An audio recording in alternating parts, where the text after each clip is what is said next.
World Pro Racing, where sim racing becomes real.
Senna was a god. No one could even dream to follow him. I'm from a very humble background. The role of women at that time were really difficult. It's just so dangerous. You're risking not only your life, but also my life.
World Pro Racing, where sim racing becomes real.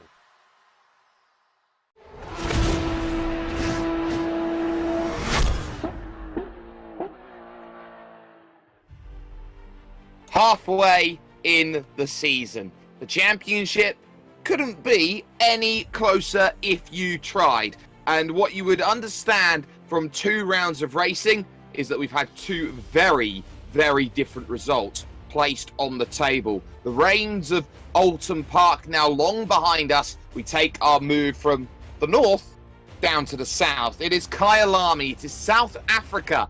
It is racing here with World Pro Racing, of course, on YouTube, Facebook Live, on Twitch, with motorsport.tv, with ESTV, the Esports Television Network, and with TVM Sports. It's the 3rd round, of course, of this wonderful AMD GT4 series. I'm Jake Sperry. That is Kieran McGinley alongside me for the ride, and we take a little look into a track which, for all intents and purposes here on Assetto Corsa Competizione, is a welcome addition to this wonderful, wonderful platform. A track which has all of the makings of great action, and on top of that, developed as a Porsche track. So that means that it has all of the makeup, you would say, Kieran, an understanding of what it takes for GT racing.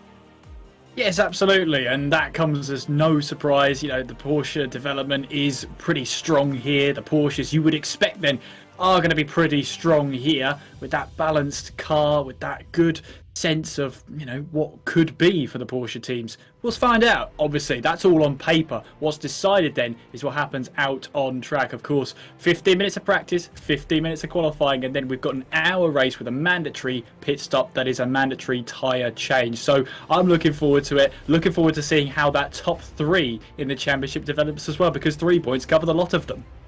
Exactly, so we'll be keeping an eye out on how everyone stacks up in the championship. Luke Whitehead comes into this round with the championship lead, 1 point clear of Jack Noller, and then it's a further point back to Taha Mali. Then you've got in 4th position Tinko van der Velde in 4th overall, 49 points, is 12 points back at this moment in time. And really, this is a championship where you can go and make things happen. We take a little look out there to circuit, and you can see it's a very muggy day here today. Overcast conditions, that's going to be good for some drivers, not necessarily, Kieran, for others. These cooler conditions are more likely to see mistakes. Yeah, because of course you've got the cooler track temperature. That means it takes a little bit longer to actually get the tyres up to temperature, and colder tyres means less grip, and that will mean fewer more mistakes. So we'll have to wait and see how the action progresses. 32 degrees centigrade though out on track. Not too bad, not too cold for the drivers out there, but if the cloud stays around, there is a risk the track temperature could drop away, could fall away, and the drivers will have to make sure that they keep on top of that. going through these races. But it's Taha Mali leading this free practice session so far by just over 0.2 of a second ahead of Tinko van der Velde. And it's Luke Whitehead just under half a second behind, and Taha Mali getting 2 wheels very much in the air. Yep, 2 wheels in the air, like you just don't care, as going out then of the final corner, then and making that charge over towards the line. It's a long drag towards turn 2 at Crowthorne. You've got this small kink right, which descends down the hill as you go, and everyone's going to be trying to be alert to how their cars are going to respond here today. There is Mikhail Merchieka out there on track, 11th position overall at this moment in time, piloting the BMW at this stage. But there are a lot of different ebbs and flows when it comes to what car is right. Luke Whitehead, for example, Ashtois Racing, riding around in that Audi and has made that Audi look really strong and really good this season. The one caveat is he's the only driver in that. When you look at someone like Taha Mali, he's gone for the Ginetta. There's only one other driver in this field today who's holding a Ginetta in the back of the pocket.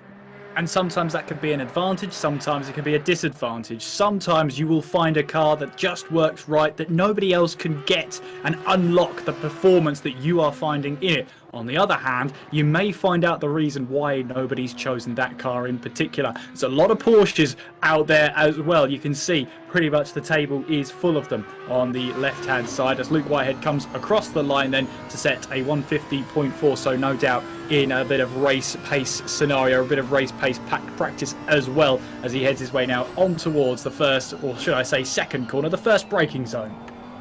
Yep, the first braking zone of the Crowthorne corner. You can make that climb up the Juxgay sweep towards Barbecue Corner, and this is where the new track meets the old, the Formula 1 style circuit here. This back stretch here on the Barbecue over towards Sunset, turn number 5 out here on this track. You can see you're dealing with a little bit of the pit exit as you try and make that turn in, and there's a whole heap of maneuverability that will go through this middle sector. You've got to get right across early then for the clubhouse bend. This very difficult 100-degree left-hander, very reminiscent without the banking of turn number 11 over at Watkins Glen. Then you've got this S's section, left and right. It's going to be impossible to overtake through here, but what you understand is that is the momentum set up for Leibkov. This very difficult braking zone. You take the crest of the rise as you go through this left-hander, and it's a double apex through into 11 as well as you make that descent down the mine shaft, because it's got the very similar angle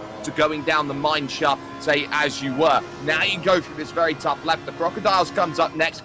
Very unique corner, the Crocodiles. You take a very wide line in, take a very late apex into the corner and attack off of the exit through Cheetah Corner. Used to be a chicane here at this point in time, but it's now a very fast right. And finally, the Ingwet Corner, the final little braking zone out on track. Very similar to the final corner at Laguna Seca, and that, of course, is a lap around this place. Whitehead putting it nicely over the line at 149.599. Good enough at this moment in time for third place. Yep, and just over 0.3 of a second off of Taha Mali. There is Ashton Coxted in one of the Ashtois racing cars. You can tell with the purple rims on the wheel then. You can tell him from a huge distance away. Maximilian Verdi then in the virtual drivers by TX3 Mercedes, then making his way in towards Leacop then. Making sure you get back onto the power, quickly followed by the left-hander then heading our way now down through Mineshaft, and you can see here building up the speed then as we make our way and try and tackle on towards this flying left-hander through on towards then the braking zone of Crocodiles, then applying the anchors and having to try and have an element of trail braking. The track then dips away from you as you exit out of the Crocodiles and then in towards Cheetah, and very encouraging here to get 2 wheels off the ground. Well, that was at least 1 wheel for Avedi then. The front right getting a little bit airborne then into the final quarter at Ingwer and back onto the power once again. A little bit of a rise there to climb up the slight crest, and towards the line he will go, and no improvement from him, but to be fair, he's only less than 1/10 of a second away from his own personal best.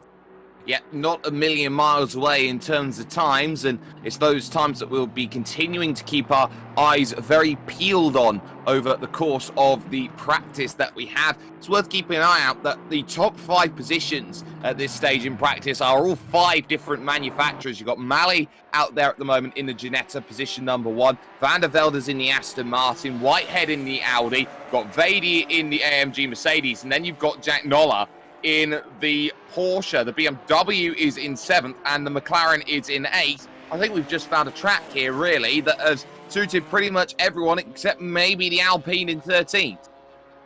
Well, that's a bit early doors here in this practice session at the very least. This is a session where you don't want to give away too much. You don't want to give away to your rivals how quick you actually are. There is Tico van der Velde in the Sidemax Motorworks Aston Martin, making his way now in towards that right-hander, in towards the Crocodiles, then very wide on the escape road there if you do make a mistake, but then you come to a very narrow part of the track. Unforgiving is the word I would use to describe Cheetah then, and in towards the last corner, and Ingwer then using plenty of curb on the right-hand side to open up the corner, carry a little bit more speed through, then back onto the power as Van der Velde comes across the start-finish line then, and he stays in second fastest, just under 0.4 of a second off of his own personal best. But you can assume here in these last few minutes of this practice session that drivers will be really focusing on their race sim.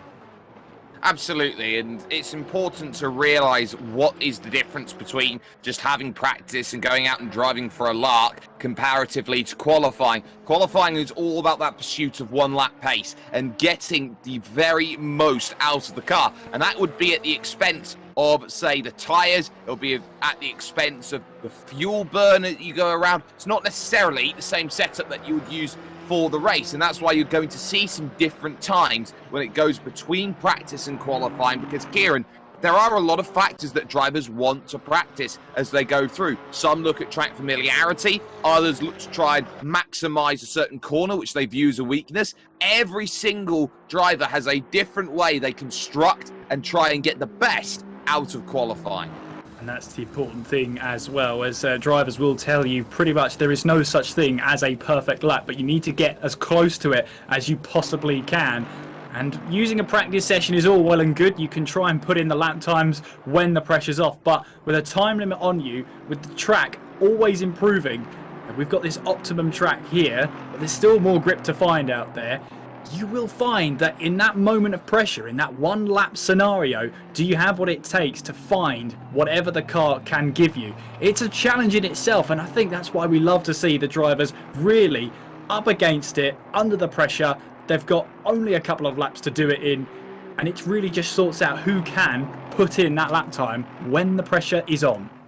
There are questions of who can and who can not when it comes to certain circuits out there overall. And of course, we've also got to talk about the rundown of the championship that we have going here. Just a reminder, ladies and gentlemen, you can go to worldproracing.com/events for more content that's brought to you if you want to get yourself in on some racing going on. For example, the Duo Series, which will be coming up, a 90-minute race, I believe at Zolder in 2 weeks' time, is something that's definitely in the mirrors and an opportunity for many a driver to get themselves into. Make sure that you check that one out on the horizon. But let's talk a rundown for the end of the championship, because we've got some really, really good tracks here and coming up to finish this all off.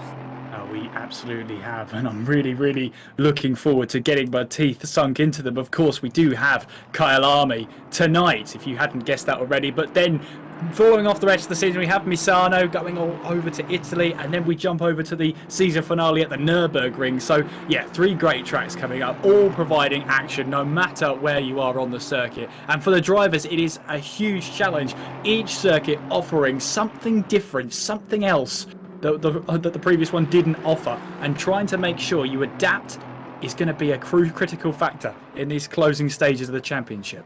Yep, and that adapting is really vital. As you can see, these two Mercedes right next to each other on circuit. Jordan Soanes for the team out there at the moment. He is doing a good job actually in 5th position, and that makes it 3 Mercedes, 4th, 5th and 6th, with Sheldon Muscat in 6th position overall right now in practice. So we are seeing how these times are starting to put themselves into play. We've got ourselves about 3 minutes remaining here in at the practice session before we start to move on over towards that qualifying effort. And we see how certain drivers like certain tracks and how certain drivers don't like certain tracks. And you're going to see that dichotomy between drivers who've got a good car and drivers who maybe not so much. Surprised to see at the moment in practice Jimmy Holm a little bit down the order right now. 1.8 seconds adrift. He's down in 15th position as Jordan Soames looks to finish off the lap in the number 23.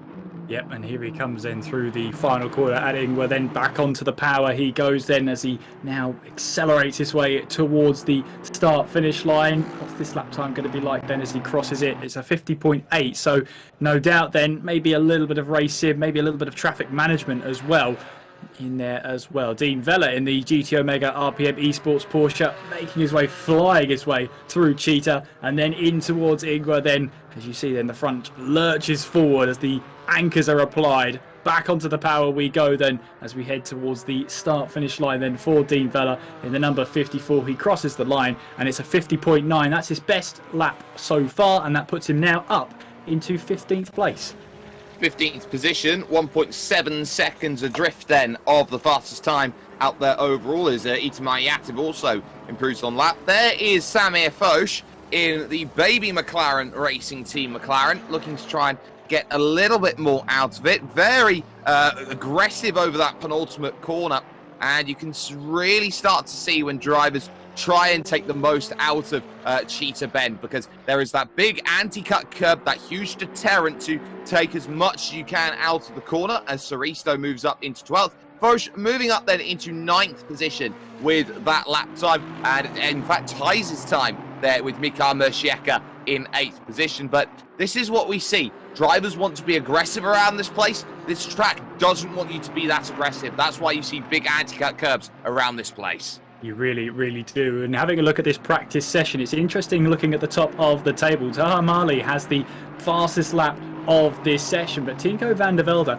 is faster than Mali through Sector 1 and Sector 3. Through Sector 2, though, he drops about 2 or 3/10 of a second almost in the middle sector alone, and that is where he's losing that huge amount of time. No doubt he'll be having a look at that and seeing what last-minute setup adjustments can he make. Yeah, and also you have to look at maybe some of the strengths and weaknesses of certain vehicles. Tinko van der Velde and the Aston Martin, it's a very good all-around vehicle. That middle sector is all about momentum and carrying that middle corner speed, which when you've got a Ginetta, which is pretty light and is very strong at doing that sort of thing, we can often see that Jet is very good when it gets very twisty. There is Jimmy Holm, 16th position right now in the homing missile machine, taking that dive into the pits, and it's a very slow pit lane and very difficult to start. You have to take that crest up the hill as you turn around, and especially with those speed limits, you are actually going under the speed limit to make the turn, which makes things difficult. Practice, though, is in the book here with World Pro Racing. Drivers then will be looking to get those final little bits of time in the back pocket before they move over towards that qualifying effort that we have seen time and time again. But really here, Kieran, it's all about focus now. They've put the boards in. They've seen who has the form book right now. It's with Tahamali and Ashtoir. And now you start to look at things and go, well, okay, that's how the form book looks. We've read the blurb on the back. Now it's time to get into the opening chapters. Yeah, that's how it looks on paper at the very least. But now it's time to see how the drivers will react and how they will react to that form book being thrown at them. As we see Jordan Soames then making his way through the last couple of corners. He makes his way through Cheetah then, not taking too much of the curb on the inside then, and now making his way down the hill then in towards Ingwer for the final time. I believe one of the final cars to make his way out there. He'll be the penultimate car to take the checkered flag as he crosses the line then. And where will he go? He stays 5th fastest, and he's not far off of his personal best time, just about 0.036 seconds off of his personal best, so pretty consistent on that front. Consistency, though, is more for the race. When we get to qualifying, really, you've got 2-3 chances of putting in the best lap you possibly can. You absolutely do, and it's those best laps that you need to be consistently finding again and again and again, and those who are the very, very top drivers have that ornate ability to just find a 10th here or find a 10th there. And that's going to be really important later on down the session when drivers are able to go out there and improve on those times over and over. There's no limit to how many times they can go back to the pits, reset, get fresh tires, go back out there again. They just have to find the best one lap that they can put together around this Kyalami circuit. A Kyalami circuit, you would say as well, Kieran, that for all intents and purposes should be out there a little bit more, but it's almost like it's a hidden gem style circuit. Some drivers won't have had that opportunity to race here before, and as you can see with drivers getting themselves out on circuit, having track position might actually be a very big benefit today. It's a very narrow circuit, isn't it? On the grand scheme of things, there's a lot of high-speed corners in there as well, which makes the track look even narrower as well. So it's all about finding your space out there, as in any qualifying session. But here at Kyalami, it's even more important. It is critical. The overtaking opportunities when it comes to the race are limited. They're possible, but having a good qualifying position will help you to no end. And then the drivers will be thinking about their mandatory pit stop. Now, the tyre change is mandatory. The fuel is not. So do you go heavy? Do you try and make the fuel last the whole race? Or will you take a bit of fuel in your pit stop and make sure that you run light for the 2 stints and just have a longer pit stop? This will all be going through the drivers' minds, but not right now because they're on their out lap and they're making their way out for their first qualifying lap of the session. I'm sure drivers, when it comes to the race, will be looking at how much fuel that they can cover in comparison to their stop for tyres. But there is Whitehead making his charge then through this penultimate corner, looking to gear up then for his first flying lap. And you can see how dark it is out there today here at this moment in time. It's going to be a very tough battle. You can see that you've got so much cloud cover that the headlamps are on, and now making that run towards turn number 1 and now to 2 at Crowthorne. It's all about positioning here. You look at this, it's very similar to Circuit of the Americas, only difference, no elevation change through the corner. Keep it nice and neat on the exit, take that rise up the hill through this opening sector, and you're always trying to maximize turn 4. 2 and 3 aren't necessarily the money corners, 4 is though at Barbecue here on this anti-clockwise circuit. That's another thing drivers will be looking at. Not often that you get to see an anti-clockwise circuit. Not at all, and in motorsport it can have an adverse effect on your net because most circuits are clockwise. That's another factor of Kyalami that the drivers will absolutely love. In towards the clubhouse bend then, as you then get back onto the power up to 4th gear as you make your way now towards the S's, and very, very frightening corner this one, taking a lot of curb on the left hand side, just a kiss of the curb on the right just to make sure the car is balanced on the exit of the corner. That's where you really, really need it. Up the hill we go then towards Layer Cup. You have to start really slowing the car down, and then you'll see the apex. So you're just aiming and hoping that you'll hit the apex when you hit the anchors. Back onto the power then as we make our way now through Mineshaft, and you can see the clouds looming in the distance. No threat of rain so far, but that is so far, of course. Flying through this left-hander and on our way then towards the Crocodiles, and back down the gears, just going as far left as possible around Crocodiles and back onto the power again. Yep, so now the final stages of the lap is going to be important here for Whitehead. In the second sector, it was a 44.1 on his last go by, so we'll see how this one plays as he makes that charge over towards the line, takes a lot out of that final section. He's got to be careful about being too aggressive through there, and sets his time a 149.767, and is immediately beaten by half a second there by Tinko van der Velde, doing very well. Tahamali then goes over the line and does not set a representative lap time. So those first times on the board, it is van der Velde who's looking probably the strongest at this moment. Yeah, that's an incredible lap time. 49.2 early on in this session. That has really set a marker down, and pretty much beating Luke Whitehead in every single sector by at least a 1/10 of a second. So he's absolutely on the money today. That's why he's at the top by just under half a second. No doubt Luke Whitehead will be looking at that, and that will only encourage him to try and go even faster. Yep, and those encouragements will continue. You've got Vady now up in 3rd. Muscat is 4th. Mercheka then into 5th place. There is Sheldon Muscat in the GT Omega RPM Esports Mercedes out there on circuit, trying to make all of that run very, very responsible right now. About half the drivers yet to set a time. Samir Foch has just jumped up. There is David Ohak at this stage, trying to get the DJ Racing Porsche to move on forward. Currently 2.2 seconds down. Seems the Porsches are struggling today, and that includes Jack Noller, who's second in the championship. Yeah, and for a track that prides itself on being one of the Porsche-developed tracks, the Porsches are struggling today as they see themselves. You know, the highest Porsche is 7th place in Deep Vella, 1.5 seconds off of the provisional pole position time. But let's give it a couple of minutes at the very least. We're not getting towards the halfway stage in qualifying, and this is when drivers will sort of, some of them, I mean, I would set a banker lap at this point and see how it fares before going for it in the second and third stint. But maybe that's why I'm in the commentary box again, Jake. Yep, absolutely. And sometimes we see drivers thinking about how they construct their best lap. They sometimes just put a banker down early. Tahamali jumps up to second position then, still 3/10 behind of where is needed. Ohak moving up then to position number 10 with that lap. So definitely some good work being done over the course of those opening efforts. But you would have to say at the moment it's still in the wheelhouse of Tinko van der Velde. Now the question is, how will Maximilian Vady look to respond with those times? And he does improve on time, but not on position. Found an extra 3/10 of a second over that lap. But most crucially of all, with that, as we look at Samir Foch, who looks like he's on a very good lap at the moment in the 9th position at this moment in time, riding in the number 8. We do see that drivers who gain time but not position, they still have a little bit to get there, and that's something we could be seeing almost halfway through qualifying.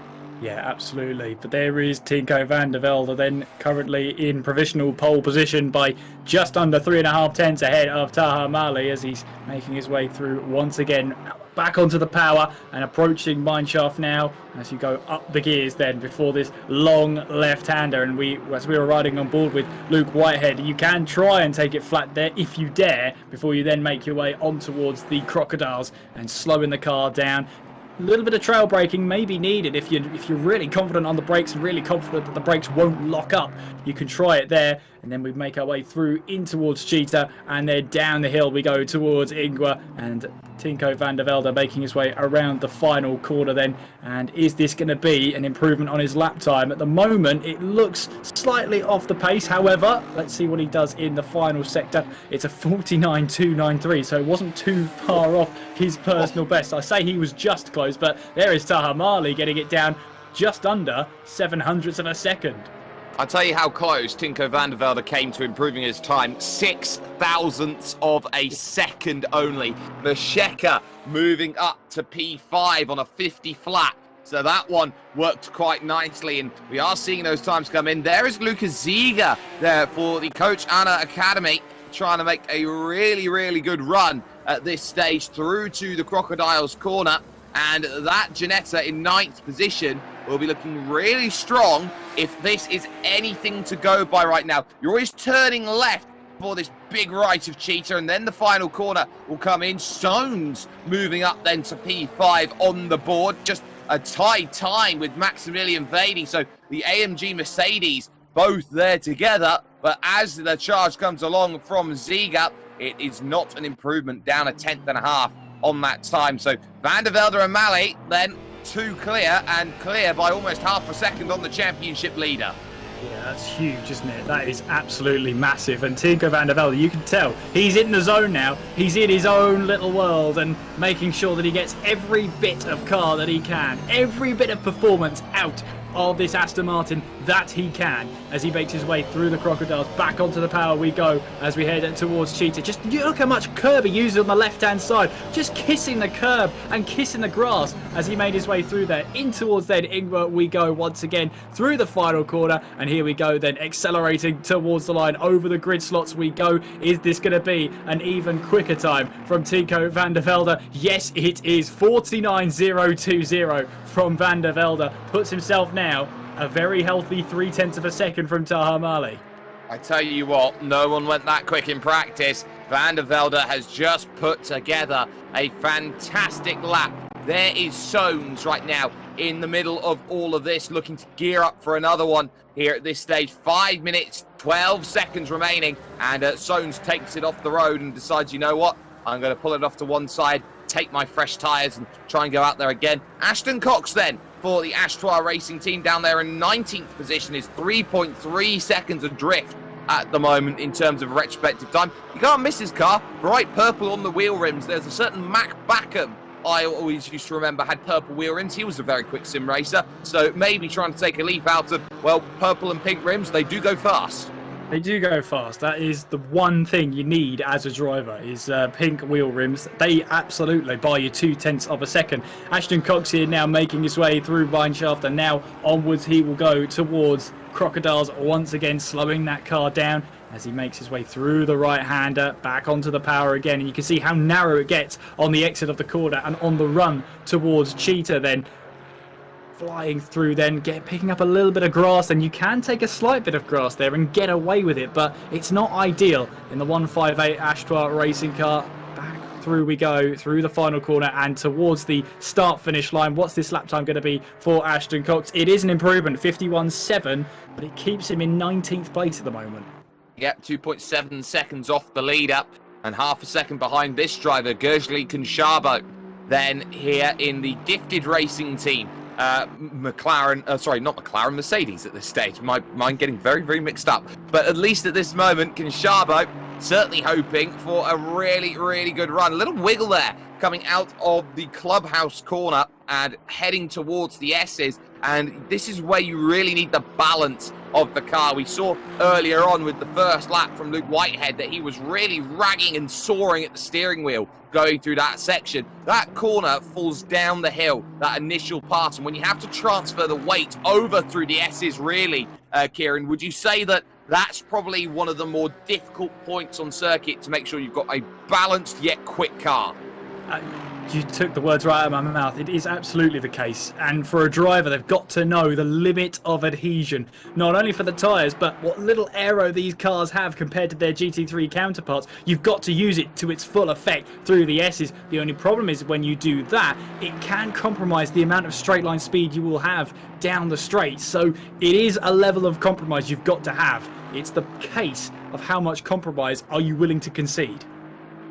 How much indeed. So there goes Konshabo. That's a great time actually, jumping up to P13. It's lucky for some, lucky for him. He just gained 6 places with that time. Now 1.6 behind in the qualifying efforts. There is Sheldon Muscat in 7th as we are now heading towards the 2-minute warning at the moment here in qualifying. Drivers will be able to finish any lap times that they start before the checkered flag comes out. The big key is going to be, firstly, can you get around and out to set a flying lap time? Only Konshabo right now is in the pits with 2 minutes to go. The other big key out there at this stage of time is, well, are you going to be balked at some point in the lap? Because every driver is searching for just a little bit of something here and there to make sure they've got the lap in the back pocket. And the other thing as well is you've got to be careful with we're approaching now where drivers will want to be on their final flying lap, because once they cross the line now, this is it. This will be their flying lap and final lap as Sheldon Muscat improves and is 6th place at the moment. So this is the point where you really need to find your own bit of space out on track. If you've got a car slightly ahead of you, it may compromise your run all the way through that entire lap and you'll be kicking yourself afterwards. Make sure you've got the space, make sure you always leave the space in qualifying, and that will give you a good chance of actually setting and improving your lap time. Yeah, we're looking at Simon Speth here, really down when it comes to qualifying here today. P16 was not where he was expecting to be lining up. We saw him as high as P5 last time we were here racing with you, ladies and gentlemen. So Simon Speth, definitely someone who needs to find a little bit of improvement. Jack Noller, by the way, only in 8th at the moment in qualifying. The Porsche's really struggling around this place today. It's very, very distinct that the balance of performance is not helping them here, and these Porsche Cayman 718s are now making that charge out of the final corner towards the line. Let's see what Speth can manage here in comparison to 16th. Will remain 16th, was slower by 600ths of a second. There is Saristo in the Alpine looking to charge to the line, and that's 5 more places gained. Yeah, for now, he's still got one more lap to do as the Finnish driver in the OSS Racing Alpine, as he makes his way now down towards the first braking zone, then in towards turn 2. Final chance for the Alpine driver to get another lap time on the board. There is Luca Ziga, currently just inside of the top 10 in the Coach Anna Academy Ginetta. 50.5 is his current best so far. It puts him within 1.5 seconds of the provisional pole position time of a 49.020. Checkered flag comes out and Muscat is the first to it. 6th place he will stay. Jack Noller will stay 8th place at the very least. Definitely will. Van der Velde couldn't improve, nor could Malley, nor could Whitehead. So all of them took the decision to go to the pits. Ziga out of the final corner then, and trying to make a charge to the line. Will need about 2 tenths here to improve on time, and it's a 55.56. Does not pay off. So now there is the zeros hit as they go through. The checker flag, of course, we have noted is out, and no more improvement it is seeming at the moment. Muscat, of course, did go to 6th, but who's going to break the deadlock, if anybody, between Max Vady here and then Soames? So those two are going to be really working hard to try and make sure they get themselves through. Jordan Soames has crossed the line, has not been able to improve on his lap, but can Max Vady out there at the moment. He is really trying to push for it at this stage. We'll see what it is when he crosses the line. Is 0.8 he is behind at the moment, 8.5 tenths of a second. Makes that charge through the final corner over Ingwe, over towards the line. There will go a couple of little improvements late. Vela up there as well, and there goes Vady and remains in 4th place. Cox then is the final driver over the line. Session comes to an end, but Kieran, this is huge right now. When was the last time you saw Luke Whitehead 7 tenths of a second off in qualifying? It's a huge deficit for Luke Whitehead. It is absolutely massive. And for Tinko van der Velde to come in and have that sort of pace, we know he has that sort of pace from the outset. And for him to be 7 tenths clear of Luke Whitehead, to be 3 tenths clear of Taha Mali, this is going to be a great showdown here. Luke Whitehead's got it all to do if he wants to keep a hold of his championship lead tonight. Van der Velde is out here and he means business. He certainly does, and business, of course, means numbers, and the number he wants is 1, and 1 would give him the victory and massive points to claw back in a little bit closer in that championship picture that we continue to keep our eyes on. And Kieran, this is the point where you start looking at drivers and understanding what they need to do today in order to get their best results possible. Jack Noller is on full damage limitation mode after a poor qualifying. It's clear the Porsches don't like it here, and he's got to try and muster something out, like, for example, he's Fernando Alonso in a 2012 Ferrari. It's going to be tough, but as you were saying, the Porsches clearly don't like it here. He was the best performing Porsche in the entire field, so maybe he's got the best out of that car that it can possibly be. There's going to be circuits where that Porsche is going to struggle, and it looks like tonight Kyalami is going to be one of them. Remember, the drivers can only have that one car for the 5 races in the championship, so they have to stick with that car throughout. So it's basically a compromise. There will be some tracks where your car is not going to be as performing well as it should be, or as others will, but you've got to take that with a grain of salt, with a pinch of salt. And I think for Jack Noller, he'll have realised that. He might think that 8th place was the best he can do. We'll have to find out how he does in the race, because when it comes to race pace, maybe that's when the Porsche will come back alive. Maybe it will, but we do not know at this moment in time whether it's a case of just the qualifying set isn't there, or maybe it's the whole race package. Very interesting as well over the qualified to see how well the Mercedes all performed. 4th, 5th and 6th for them at the moment. Conchavo in 13th. I think those Mercedes are going to be very, very quietly making themselves known in this one, Kieran.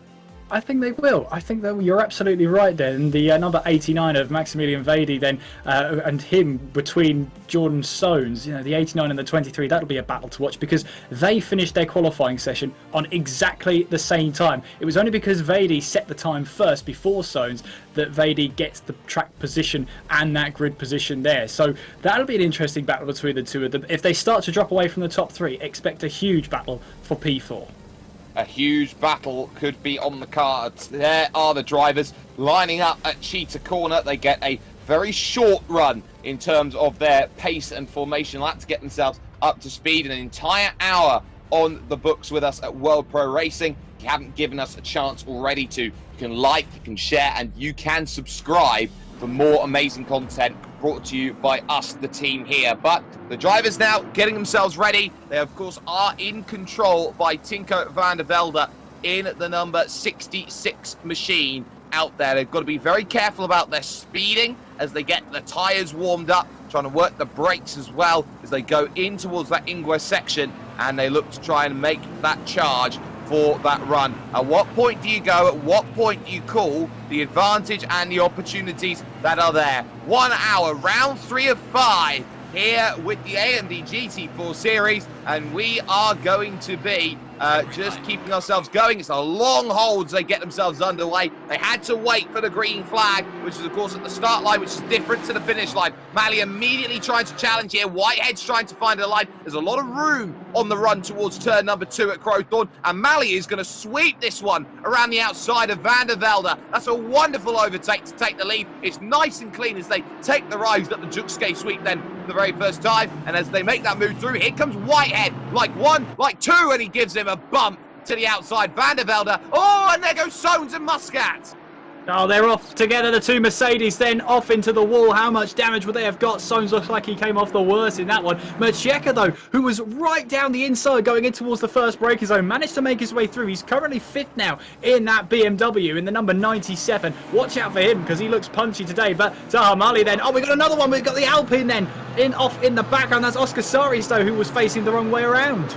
Yeah, it certainly was, and that was huge amounts of trouble they're going through as we saw those drivers trying to get themselves through. There was Leaf as well going a little bit sideways. Look at the damage then for one Mr. Jordan Soames. As we can see, he's fighting around with Itamar Yatif. Taha Mali, no such issues at the front. He leads this one, but look at the battle. 2nd, 3rd and 4th. It's exactly what Ashtoir wanted to see. Themselves 1 and 2 at the moment. Jack Noller has only gained 1 place up into 7th. He's actually lost one to Jan-Nicholas Erbrick so far. We haven't really talked about him over the course of this one, but he's done really well. And there you got Jimmy Holm as well as they go through a bit of side-by-side there. It's like Ziga trying to get through on Noller. He's not going to get there at the moment, but Taha Mali out clear. 1 lap is going to be scored in the books here at a very hectic start at Kyalami.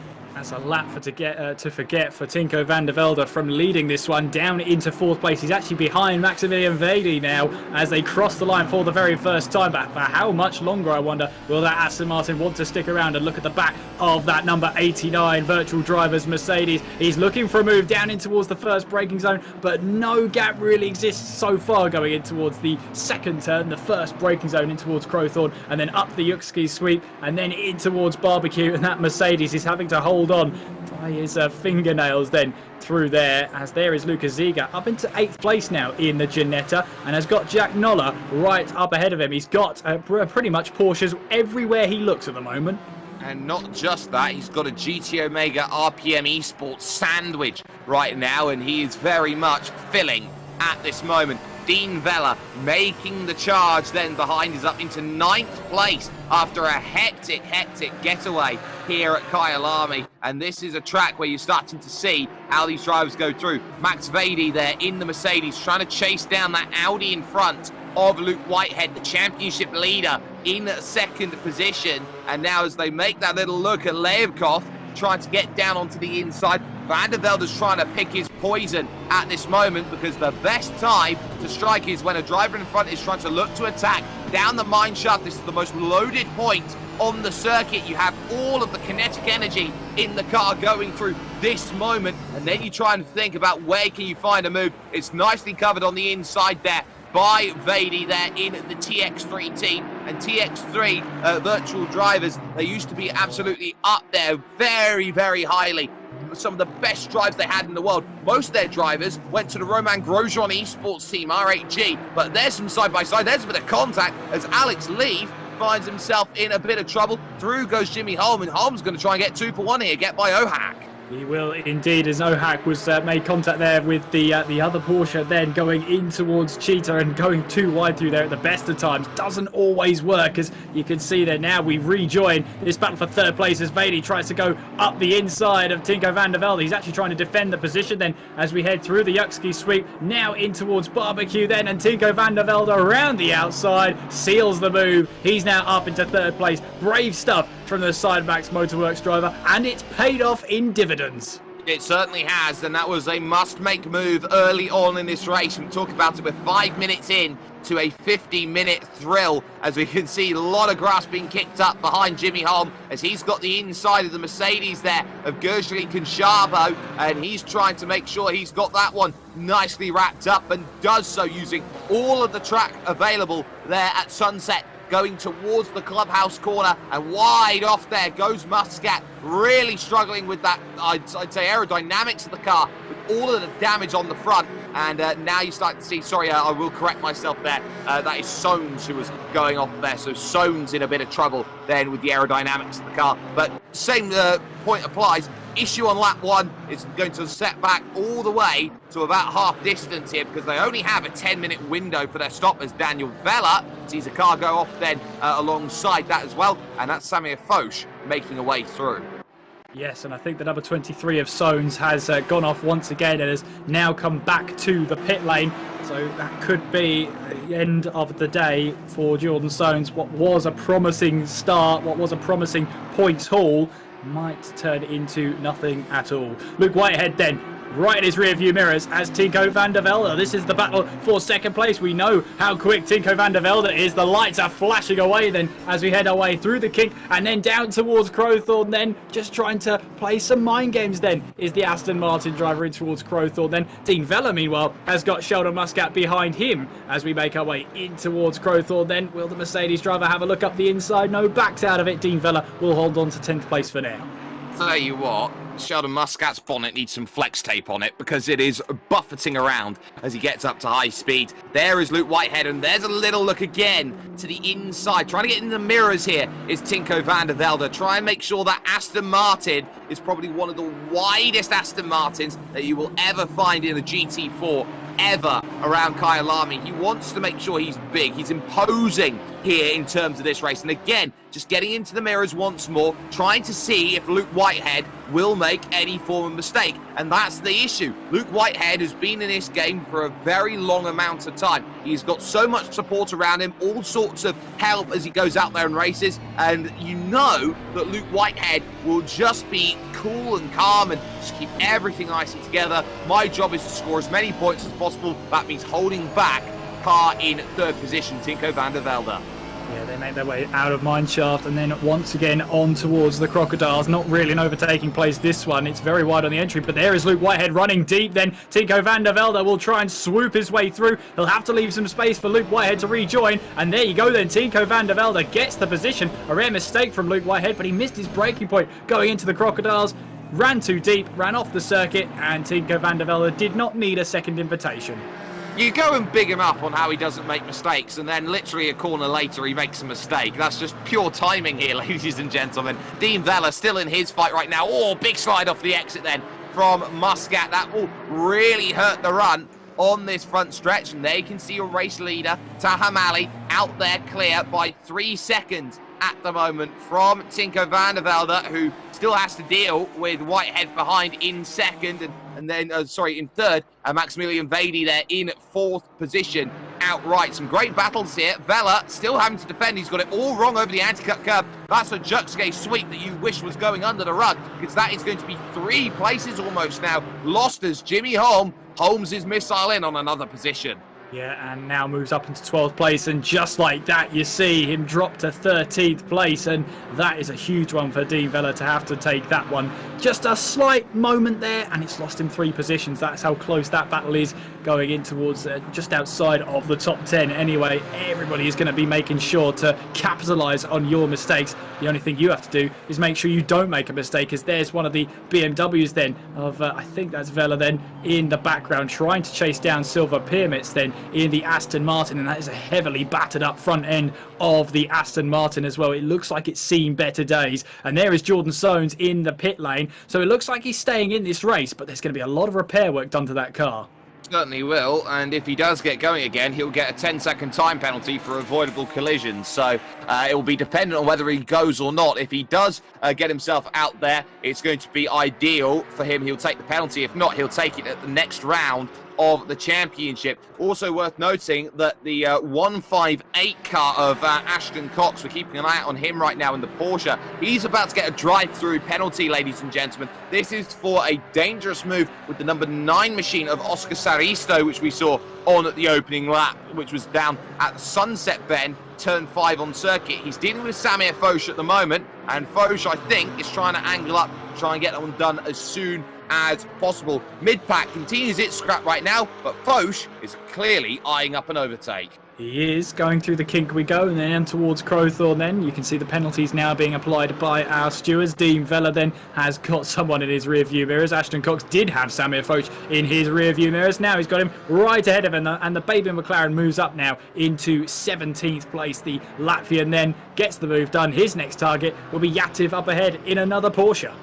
Yep, another Porsche available, and it's effectively, up until Gershly Conchabo, a Porsche gauntlet here in the middle. 6 of 7 cars that Foch would have to overtake next are all going to be Porsches, and it's very much a case of now trying to keep calm and keep yourself in play. Foch still having to defend a little bit there from Cox, who will be getting his drive-through penalty applied post-haste, I'm pretty sure about it. But now it's about calm. I'll tell you what, it's not going to look very calm in a moment in the battle for the final spot on the podium, because Max Vady is looking pretty close here to the back of Luke Whitehead, that gap under half a second.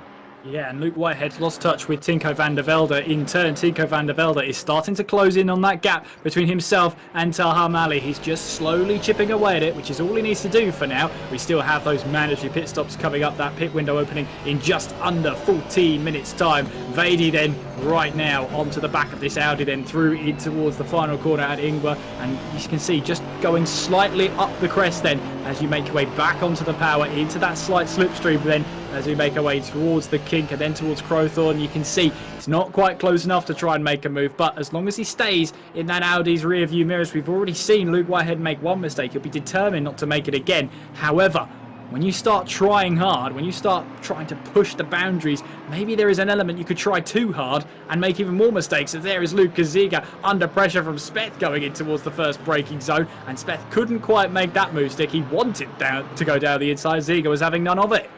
Absolutely, and you're starting to see here drivers trying to work out where can they find a little bit of advantage. A little bit narrow there and squirrely from the Ginetta, a little bit wide and a bit expansive from the Porsche. So 2 very different contrasting lines, both a minor mistake as they try and unlock as much as they can out of their vehicles, and this is something that you've got to keep an eye out on. Into the pits as well has come Oscar Saristo, so I think that it's day done for the Alpine then at this moment in time, which is a real shame to see, as Luke Whitehead, you can see, continuing to have to play the defensive game. They've already dropped 2 seconds here to Tinko van der Velde. What's key as well is that the driver that van der Velde is trying to chase right now, Taha Mali, he's setting purples lap upon lap in the first sector. Look at this, Vady hounding the back of that Audi as they fly through in towards Mineshaft. Meanwhile, Dean Vella then has got Gershly Conchabo right behind as they now make their way on the exit out of Layer Cup then. And that Mercedes has the inside line. He'll have the inside line going through this fast left-hander, so he should have the advantage in theory. They're going side by side, but the Mercedes just about gets through, then kicks up a bit of grass, has to then defend the inside line going in towards Crocodiles, but he's missed his braking point then, goes wide, so too does Dean Vella. And look at this then, Alex Leaf then will try and nip his way through, which he does. He's just bought himself 2 positions for the price of none. For the price of none, wow. I wish I could get that offer in the supermarket. But Alex Leaf, wonderfully constructed. Conchabo has to get well out of the way through the mid part of the corner, and they're all going to start tripping over each other in the next couple of moments, because you've got Samir Foch trying to get past Itamar Yatir just behind that as well. Kinshabo almost being forced off the road there, going through that kink at turn 1. Got to leave enough room as they jam on the brakes into Crowthorne at turn 2. Behind that, Foch trying to look at an angle down to the inside. Then in the baby, McLaren's going to have to rely on the entirety of the Juxke suite to make that a reality. Just about has to be given the room. Yativ couldn't shut the door on him, and just like that, that is some brilliant car control by Samir Foch. I have to say, he's on a bit of a charge at the moment. Watch out, keen eye for him as we see the Mercedes of Kunsabo trying to flash the lights in intimidation. But you see, Yativ's not giving up on this position just yet then. This battle for 16th place is going to rage on as the cars now make their way now down in towards the clubhouse bend. And for sure, Yativ was not giving up on that one, but Samir Foch just getting that move done, keeping himself steady and moving into 16th place. Another a Mercedes is up the road, and then it's 4 Porsches after that. I wouldn't be surprised. Samir Foch is having some good midfield pace at the moment. He can definitely get himself up the order if he keeps his mind at it. And let's not forget as well, he's about 10 minutes away from the opening of the pit window, and he'll be keeping that in the back of the mind as much as he possibly can. Now, the group continues to start to go. A little bit of flashing of the lights, you can see as they make their charge down through the mineshaft section of road. But we've also got good battles up and down the order, keeping honest. For example, Mika Mershieka up in a career best P5 at the moment is Jan-Nicolas Erbrick, but we focus on Dean Vella for the time being, who is in that 14th position, still dealing here through these corners with Gurjali Kinshabo and the likes of Samir Foch behind. Leaf as well running a little bit wide in the background. On top of that, every single position it starts to be really hard fought for. And speaking of hard fought for, look at Luke Whitehead here and how he's trying to defend against Maximilian Vady. That gap's opened up to the leaders to 6 seconds, and Vady is just finding out why Kyalami is a difficult place to go and get moves done.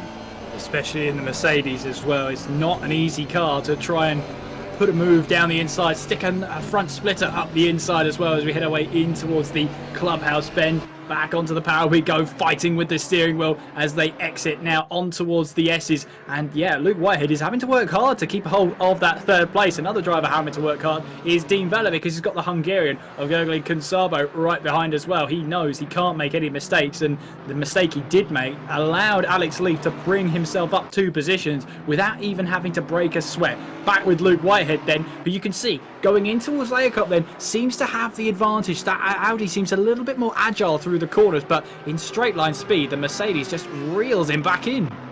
That's the issue though. There are a couple of places you can get it done on straights, but it's not enough that it's giving everything that's needed. Through the corners it looks like Whitehead's just gathering enough of a margin that is doing exactly what is needed to at this point in time. So keep an eye out on this as they go through, and they'll be just about at that range where they'll be thinking about how they're trying to work the tyres in, how they are dealing with those tyres, because they're going to be very aggressive on those setups to use the tyres for about half the time that they want to on a traditional set. So that's going to be where they'll be trying to gain that little bit of momentum as they go through. It's worth keeping an eye on the track temperatures as well, because it did drop over from practice to qualifying by a degree. Yes, that's absolutely right. And for the drivers as well, at the practice section, it was 32 degrees Celsius. It's now dropped to 29 degrees just over 15 minutes into this race. And 3 degrees doesn't sound like a lot, but to these drivers, it can mean the difference between hanging on to those tyres and having them just go slightly under temperature. These drivers will have set up those pressures for certain temperatures. If it drops too low, then those pressures mean all the difference. Kunsaba then looking for a move down the inside.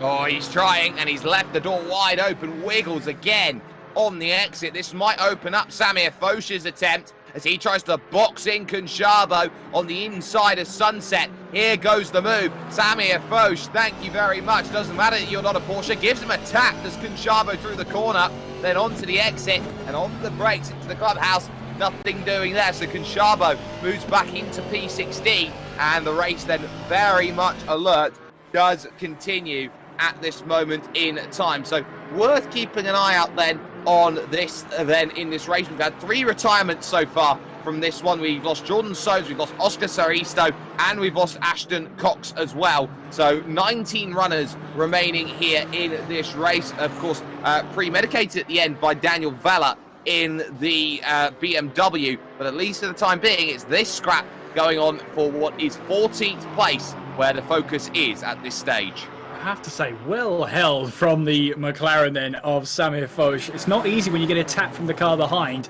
to keep that car in check, especially going through the long right-hander at Sunset, but he did really, really well. Simon Speth then has just been overtaken by Sheldon Muscat, who's on his charge back through the field, up the inside, going through Ingvar, but Speth is not done with this one. You can see Muscat defending the inside line. Well, it will be the inside line going in towards turn 2 at Crowthorne. Then you can see the Porsche on the outside of Speth trying now to find the outside line going in towards Crowthorne. Then as they run side by side, there you can see Muscat just about holds on, but that Porsche is just trying to find any bit of track that the Mercedes is just simply not on.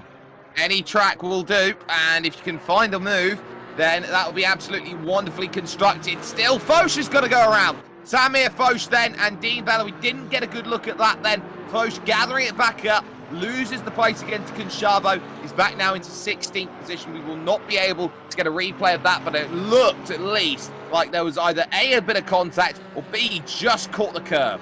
Yeah, and that hard work has been slightly undone. It's not all been undone. He's only lost a couple of positions, that's for sure. But in the grand scheme of things, he'll be kicking himself about that one. Whether there was, as you said, contact, or whether it was a mistake, we won't know for sure. He'll know for sure, and he'll be on the attack once again. There's a car off in the background. I think that was the 777 of Jimmy Holm in the Porsche running slightly wide then on the exit of the S's there. We having a look at Lucas Ziga then, as Sheldon Muscat eyeing up his opportunity to go into 8th place, going through mineshaft now. This long left-hander then trying to hang on in there. The Ginetta will have no issue with that. How about now stopping the car down in towards the Crocodiles? Sheldon Muscat sizing up his opportunity. He's already dealt with one Porsche. Now he's got a Ginetta ahead of them as we head our way in towards Cheetah once again.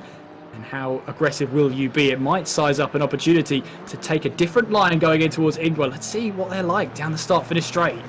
Let's see indeed. We also have to note that Tinko van der Velde on the lap before last just set the fastest lap of the race as well. There is van der Velde, and he is 2.2 seconds back of Taha Mali, and is really trying to keep him honest and trying to get into range to go out there and attack this race and do as much as he possibly can at this moment in time. So keep an eye on that. Ziga still holding off then from Muscat, making great strides on the recovery, especially when you consider he does have some very visible damage.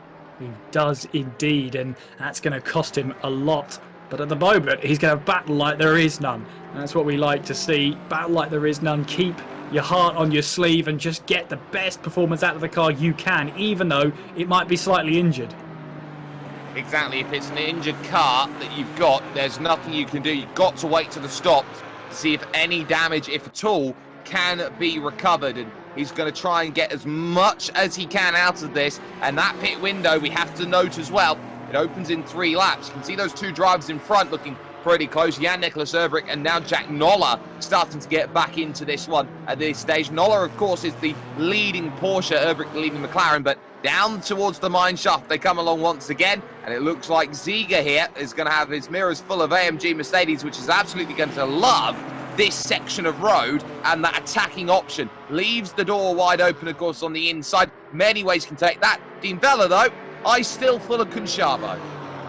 Definitely, as he now makes his way through mineshaft and now on towards the Crocodiles. You can see taking the middle road, then going through, but Consabo wants to go the long way around, then going in towards the Crocodiles. He can't quite find the move there, but he definitely wanted to give that a go. Now the cars file their way in towards Cheetah and on towards Ingvar. Once again, it's clear the Hungarian means business. He wants that position there. Lucas Ziga then has that Mercedes of Sheldon Muscat right in his mirrors, then right in his slipstream, right on his diffuser, looking for a switchback there, and Sheldon Muscat doing everything he possibly can to just see what the Ginetta will do. Nothing doing there. Lucas Ziga, well held. He tried the Schumacher special, it did not work for Sheldon Muscat. He was very aggressive trying to find that overtake, and he'll have another chance heading towards Sunset. We're hearing a 5-second time penalty is going to be added onto number 54 machine. That is Dean Vella there for an avoidable collision with the number 8 of Samir Foch. So it's clear there was contact between those two, and just like that, it's going to be 5 seconds added on at the pit stop for Vela in this race. There is Gurjali Konshabo, and I have to say, Vadi's done a really good job in 4th position to close down the gap back to Luke Whitehead. I've been keeping a close eye on that as we continue here with Konshabo and co. And look at this, Konshabo might just have a little look into the S's section. Big lunge down the inside. They're going to make contact, and that is going to be a skirting across then the gravel for Dean Vela, who's going to lose 2 places. Yeah, and a bit of door-to-door between them then. The S's are not really a place you can go too wide. If they can, they will try, but it didn't quite work out this time. Lucas Ziga, meanwhile, still has Sheldon Muscat breathing down his neck then as they make their way in towards the Crocodiles. Once again, Sheldon Muscat going the long way around, hoping to try and get a better run going through in towards Cheetah. But again, the Ginetta holding firm, and it's allowing others to catch up. Meanwhile, Konshabo then goes down the inside in towards the Crocodiles. In fact, he's trying to defend now from Samir Foch, who fancies his chances of getting a move done. But the Hungarian holds firm for now, and you can see riding over there, getting slightly airborne, going through Cheetah then. That won't be any concern to Konshabo, as long as he stays ahead. As long as he stays ahead, indeed. I do want to point out that Jack Noller now, he's within half a second now of Jan-Nicolas Erbrich in the battle for 6th and 7th, but they're about 30 seconds away from that pit stop window opening. There is Lucas Ziga in 8th place, dealing with his own 3-car scrap right now because they've allowed Simon Speth onto the back. Contact there for Muscat, and he lefts off to make sure he doesn't take the place, and just like that, through is going to go 1 and then 2 as well, because that's going to be Ohak following, and Hohak might try and get one done on Speth here into Sunset right now. They go through the right, still continuing to try and find that battle. Ohak's going to run a little bit wide. That's going to allow Muscat back through. Pit window is now open here in this battle, but there's the bit more contact. Ohak just grabbing the rear quarter panel. Yeah, obviously not intentional whatsoever. That's the close quarters battle, but well held from Sheldon Muscat. Now back up into 10th place after that little bit of contact between himself and Lucas Ziga. Clumsy move from Muscat. He was just showing signs of desperation there. He's still got 34 minutes to go in this race. There is plenty of time, but we know Sheldon Muscat, he wants to get up the field. He wants to be within the highest positions he can. He knows he can get past Lucas Ziga. It's a matter of making it done on track. 5-second time penalty goes to the number 11 machine. That's Gurjali Konshabo now, who will have to deal with that after his hit on the 54 of Dean Vela. So that is going to be another case. Now in comes Vadi, first taker into the pits. He was getting stuck behind Luke Whitehead, and that was something to keep in mind. There's that battle behind Mika Mersheka then between Erbrich and Noller. That's going to be a huge one between now and the end of this race. Erbrich, of course, in 5th. Noller is trying to get everything out of the Porsche he possibly can. Yeah, Vadi trying an undercut here just to try and find a way, track position past Luke Whitehead. It's worth a go because fresh tyres around here, slightly lower temperatures, you can adjust the pressures when you come into the pit lane. Might be worth a shout if you can't get the move done on track. Pit window is definitely the time to try your hand, throw the dice and see what comes up. Itamar Yativ then currently now in 11th place, benefiting from all those drivers. It's a very, very busy pit lane down there. It is. Speth, Muscat, Holm, Leaf, Konshabo, Piermetz all came into the pits. Vadi then out and away will be back in 13th position. Then on the road, we'll have Daniel Vela as the first focus, but Erbrich and Noller continuing on their race then as they go through the lefts and the rights. You'll see in green on the timing tower, that will indicate drivers who have made their stops. Those with the 1 next to their name in orange don't. Sheldon Muscat, though, nice pit stop actually, jumps up ahead of Leaf there with that get and go. So, sorry, no, that's Speth even. So, very nice stop then from Sheldon Muscat as he looks to try and continue on with his race. Struggling through the corner a little bit is Simon Speth, but still, it is all about focus now. And when do you make the call to make a stop? So the top 2 staying out. I wouldn't be surprised to see Whitehead come into the pits and cover off the move. Exactly that, has to cover off the attempt of an undercut by 1 lap, of course, by Maximilian Vadi.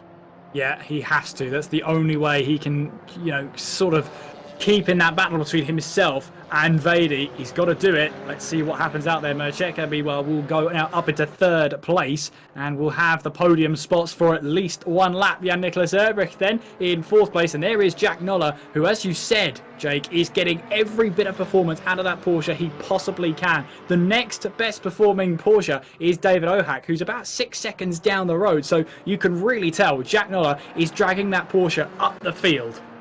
Absolutely, and Erbrich would be a very big coup if he is to get that one done. There is Ohak then, the Slovakian, up the hill, and sees then in front Ziga just making a little bit of an through there, the Juxke sweep, and that is really going to open up the door here for Ohak to have an attack here for place. He really is. He's got to be careful about those sorts of moves because it will encourage the likes of David Ohak to just see if he can get a front splitter up the inside. Anything he can to sort of put you off your line as they now make their way in towards the S's here through the through the clubhouse bend. Then we're coming towards the S's. There is Vady then, and Luke Whitehead's rejoined ahead as he runs deep. Very deep. That was a long stop then by Maximilian Vady, who would have been in a whole world of trouble. I'll just have a little look and see what sorts of times we're talking about here. So Vady then, who is at this moment in time in 13th position, had himself a 156 on his outlap, trying to get himself back through. Compare that to what is being done around him right now. You see it's 57s by those drivers behind, so he's doing okay, but that is just Whitehead saving the fuel, I think, in the opening part of that stint in front, which is even more impressive, and that's given him that leeway to go under fuel it again and try and fuel save it from now to the end. And once again, we're seeing it's close. 5 minutes remaining then on the pit window being closed, but all the way to that left-hand side of the circuit goes Jan-Nicolas Erbrich as Jack Noller is eyeing up that move. He really wants that move, doesn't he? He really wants to drag that Porsche up even further up the field, then in towards the second corner, then back onto the power we go, then up the Jutska sweep, and then in towards Barbecue as he's staying tight to the left-hand side there on the approach to the corner, making sure the might take a different line. You never know for Jan-Nicolas Erbrich. He might take a slightly different line that compromises his run. And your job as the driver behind is to just see what works and what doesn't. You're sizing up the car in front, seeing what lines they take, seeing what lines work as Jan-Nicolas Erbrich kicks up a bit of grass then and a bit of dust as he made his way through then up through the clubhouse bend, now on towards the S's, and Jack Noller will be getting tired of the sight of the 299, that's for sure. On the back panel, he'll want to try and find a move past, but at the moment, patience is going to be a virtue, I think, for Jack Noller. Certainly will. I'm sure with how you can see sometimes lips of flames come out in the McLarens as in comes Dean Vella, takes his 5 seconds on top of that with his stop, and as such, he gets himself out and away again. I'm sure with the way that McLarens do like to send a lick of flame, he'll just get a marshmallow out of the window and go, come on, let's try and put a little bit of excitement in and give me a snack as I go on through. Malley, though, with control, 2.7 seconds. The gap was at the last sector. Crossing line, it's 2.5 now as they cross the line there or thereabouts. So the work still being put in right now by Van der Velde. And the crucial fact is they've got a bit of traffic in front. They're very damaged Piermet. But in comes Merscheka. Following in behind is Jack Noller. So that's important then. Jack's trying to undercut then the McLaren. It's such a tight pit lane entry as well, especially going around that almost, it's more 90 degrees than any other pit lane entrance I've ever seen, and with that wall so close on your right hand side, it really will punish any understeer whatsoever. Just take it nice and slowly through there, I would. There's your race leader though in Taha Mali, leading by 2.8 seconds, yet to make a stop in this race. So too as Tinko van der Velde, who's right behind. They've got one of the back markers ahead of them, just trying to see who it is as the it is, you're right, it's Piermitz then who now gets out of the way, and you can see there's a heavily damaged Aston Martin limping his way in 19th place at the moment, but that would have cost Van der Velde a little bit of time. But remember, Taha Mali would have had to get past that same Aston Martin. Shows you all you need to know about how Taha Mali is trying to manage this race. There is Whitehead in 6th position. He's got 4.8 seconds here to Max Vady. Now the question is going to be at this stage, is Whitehead's gap going to be the same as it was to Van der Velde and Mali, or is there going to be a closing in from Whitehead. Has he played a game in fuel, which is bringing him back to those drivers who are first and second at the moment? There is Mally. They have time to go around one more time, but Mally is going to try and block the undercut by diving in. Van der Velde decides, you know what, there's no point trying to overcut this one. I'm going to follow on into the lane on top of that. Welcome to a battle of pit crews. There is Jan-Nicolas Erbrick on his own in third position. You'd feel he'll have to come in because he's racing Jack Noller.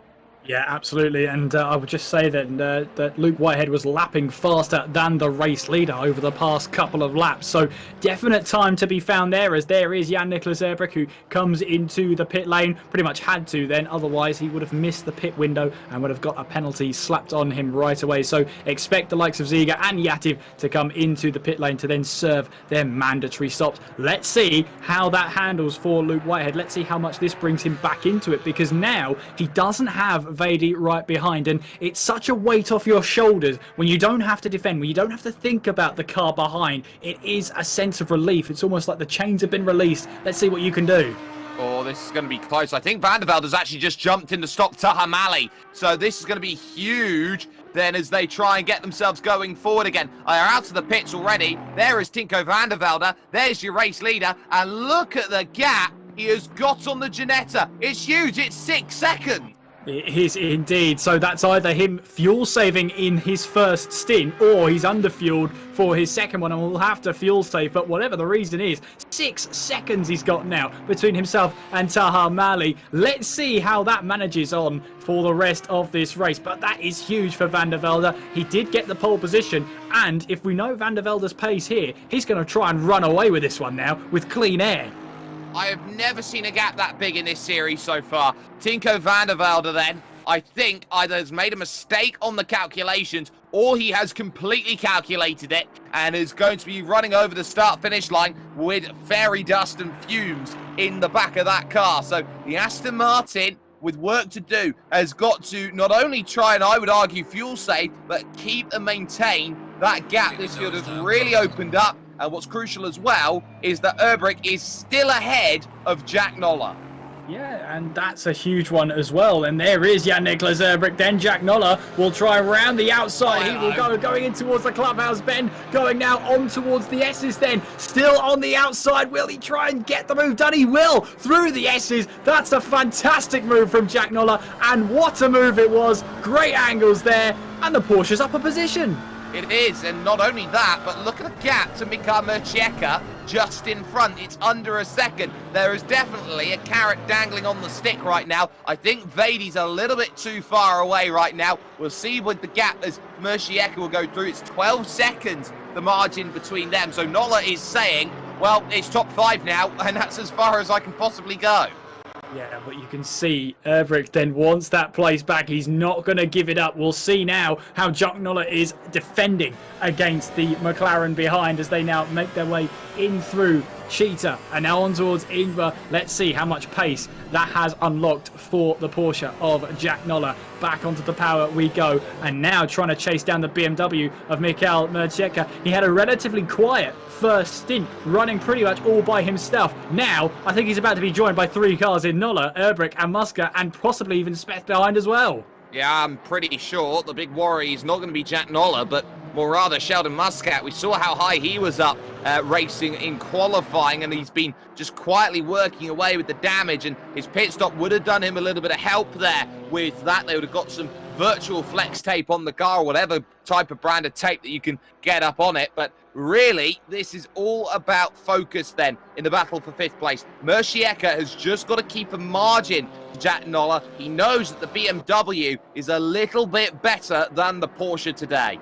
Yeah, and for Muscat as well, there's the age-old saying in motorsport is that duct tape normally solves every single problem your car can have, and they probably stuck some virtual duct tape on that car and sent it back out. Let's see how that goes then for Sheldon Muscat as he tries to make his way back through the field. But there is Jack Noller, 6th place right now, 1.6 behind Mercieka, and closing as well. And closing is the key. So we'll keep an eye on it then as the brakes then for Sheldon Muscat, really trying to get right up behind that very low and very sleek McLaren that makes a half error at the second part of Leibkov. Had to check it up slightly there, did one Mr. Muscat, and just like that, as they descend down the mine shaft and towards the crocodiles. It's another case where the McLaren is going to hold on to that position, but you can see just how aggressive Sheldon's being on the brakes. He is looking every which way for place upon place upon place, and he knows he's got 22 minutes to run the gauntlet and go through the entire train.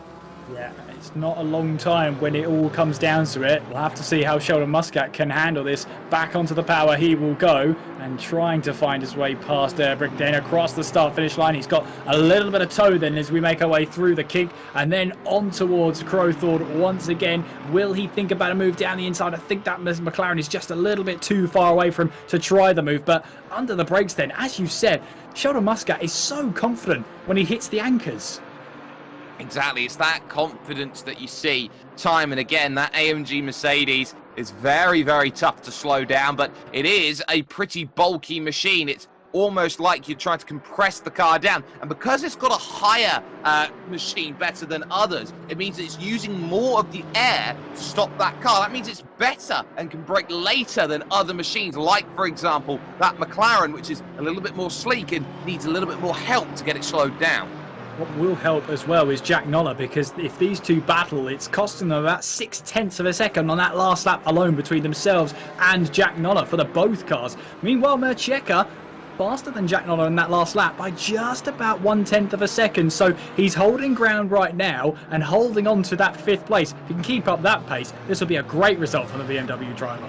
Absolutely agree, and it's all about keeping that pace and keeping calm, keeping steady. This race is not over by any stretch of the imagination for these drivers. It only takes one mistake in this sort of series to lose a whole bunch of positions. We've been seeing how aggressive the battling has been, and Jan-Nicolas Erbrick, once again, looking behind, has been very, very good this race today so far. Yes, he's in 7th position, but he is really trying to keep this one all nicely together in the 299 McLaren and making that run to Ingwet, the final corner, and looking to unlock a little bit of a run out of this one to try and charge forward. Muscat's going to get a very good run here, but already you can see gap is a car length and a bit, so it's going to be another case of waiting, I think, for Sheldon, unless he finds the magic move, but he's not going to get there this lap. He's just got to stay patient and wait for an opportunity to arise. Yeah, he's got to size up Jan-Nicolas Erbrick, really, hasn't he, for just a lap or so, see where the McLaren might struggle and see where his Mercedes is strong and where the possibility of a move could arise. Fastest lap of the race then set by our race leader in Tinko van der Velde, a 49.473. That is the fastest lap of the race so far, and Taha Mali responded by being just under 0.3 of a second slower than the fastest lap of this race so far. So don't rule out the battle for the top two then. They are pretty much on similar pace. At the moment though, Van der Velde's doing well to just increase that gap bit by bit. There is Alex Leaf, and he's got mirrors full of Samir Foch out there at this moment in time, making the run through turn number 5. Then that is, of course, through the very, very tough Sunset corner into the clubhouse. They go along as they have chased after that Sunset for a very, very good long straight after the barbecue. But now through the S's section, you can see a little bit of tail happiness going through there from Samir Foch. Had to gather it back up again a little bit through the corner, and as such, doesn't quite have the run here to Leibkov. But you have to argue he's done very well under the brakes here. Keeps himself nicely poised through against maybe a disadvantaged, you would say, Porsche. And now it's all about that charge again over to the Crocodiles, which has been a hunting ground for many a driver so far in this race. It's been an attempted hunting ground, that is for sure, as they now slow the cars down. The TPC Sim Racing Porsche holding on to 13th place, rejoining this battle for 7th then, as Erbrick is doing everything in the book to keep that Mercedes of Sheldon Muscat right behind him. That's exactly where he wants him to be. But the more he focuses on the Mercedes behind, the less he gets to focus on Jack Noller ahead. And 1.5 seconds is a good gap that the Porsche's now opened up, considering the fact that it took Jack Noller a long, long time to actually find his way past Jan-Nicolas Erbrick. He will be hoping that these two battle even longer. Yeah, and the more they battle, the more Jack Noller can focus and push forward. On the lap before last, Mercieka, Noller, and of course their Erbrick were all even as they went through, or sorry, all set their best laps. So they've got that in the back of the mind. Of course, Erbrich set another fastest lap of his race, a 50.7 that last to go through. But look at Alex Leaf here and Samir Foch as they head into sunset. Foch is all over the back of Leaf, but TPC Sim Racing car is not going to go and make a mistake like that. He's keeping himself very nicely together.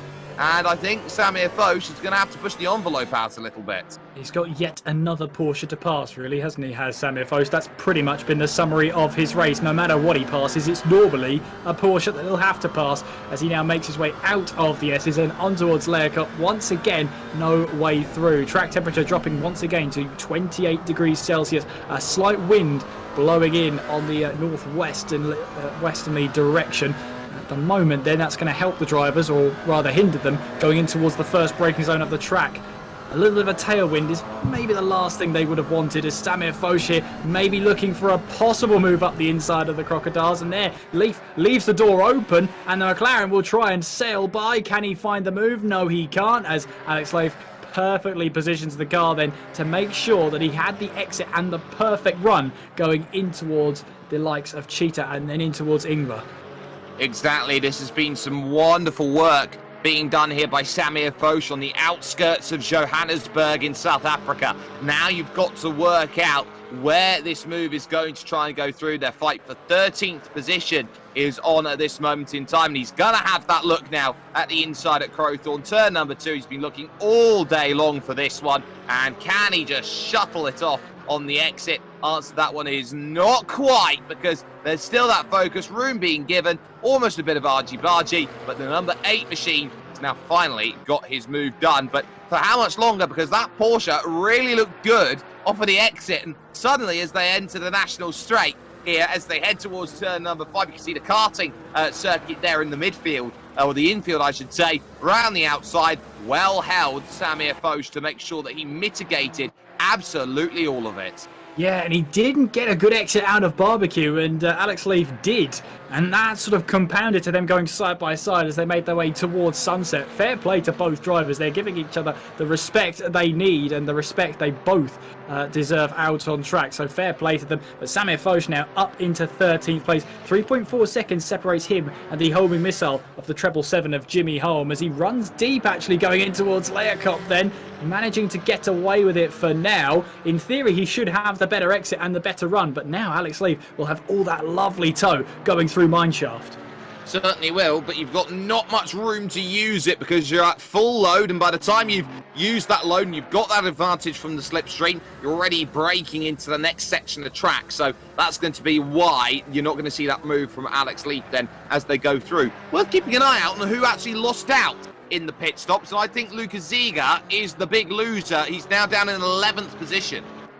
Yeah, it's unfortunate as well. Sometimes the pit stops don't go in your favour. Sometimes the pit window, or you pit slightly too early, slightly too late. Whatever the reason was for Lucas Ziga, it really has not worked in his favour. He's down in 11th place. Bit of a race of his own at the moment. Considering he was up well into the top 10, that's going to be a huge blow to him. Certainly is. You can see David Ohak has got through. Simon Speth as well has found a way through in this race as well. Ziga's got work to do. There's your race leader, by the way. That is Tinko van der Velde, and he has not relinquished any time to Taha Mali. In fact, he has extended it out to 7 seconds now here in this race, and my goodness, what a drive Tinko is having. He has mastered the strategy well. There'll be traffic, of course, behind for one driver, Taha Mali, to deal with, and that is going to be Daniel Vella, I'm pretty sure, in the BMW, is about to continue his stint of a lap down. Struggling a little bit at this moment in time, but, you know, this is not the easiest of series, and, you know, when you are at the back, you're just trying to make sure that you get the car home and dry, and I think that, for Daniel Vella, is the one key goal that he's looking at this point. 19th place in this series scores points, so that's going to be an important thing. Get that car home, get some points on the board. You never know what could happen in the season, and you can see there he's going to have to, he'll get the blue flags wave for the Ginetta. He actually pulls to the left-hand side and lets Taha Mali go through. Very nice of Daniel Vella then to let the second place driver through. Not much hassle there, and that's often difficult to do as well, making sure you pull out of the way of a driver who's faster than you, who's going to lap you, but making sure they don't lose the time either. Exactly, and you've got to make sure that you are cleanly and efficiently lapping when it comes to slower vehicles. There is Jan-Nicolas Erbrick, and he's not thinking about lapping at all right now. He is thinking about how do I close back in on Jack Noller, one, and secondly, how do I shake off this Sheldon Muscat fellow? It's difficult to shake off Sheldon Muscat. Once he finds you at the back of your car, it's very difficult for him to let go as he kicks up a load of dust then coming out of barbecue then. As we make our way once again in towards sunset. Yeah, I was going to say, the moment Sheldon Muscat latches onto the back of your car, there really is no shaking him. He's going to stay there for a long, long time. He's going to put you under that pressure. So far then, Jan-Nicolas Erbrick has handled it really well. He has, and this is what Jan-Nicolas Erbrick has been doing season upon season. We've seen him here with World Pro Racing, really. He is very good at these, I would say, 6th to 10th place finishes, which you just look back on and go, oh, he's been finishing 6th to 10th all season. No wonder he's like 4th in the championship. Yeah, and it's really going to reward consistency, this championship, and no doubt that is why Muscat finds himself well up the order, and more races to go, of course, for Sheldon Muscat. More races, more points to be on offer, but he would love to get past Jan-Nicolas Erbrick. He's been staring at the back of that car for quite some time now. We know Sheldon Muscat will try a move where some maybe fear to tread.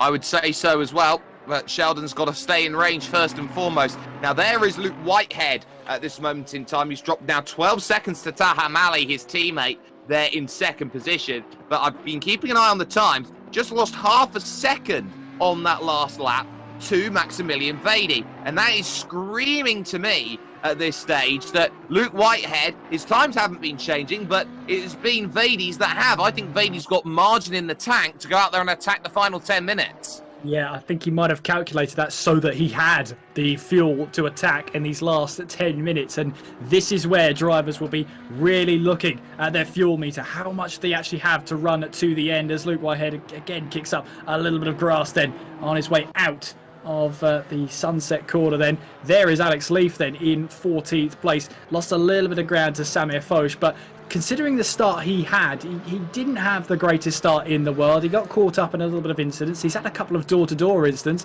One, he came off much worse than any other driver. Still running in 14th place, still making his mark out here.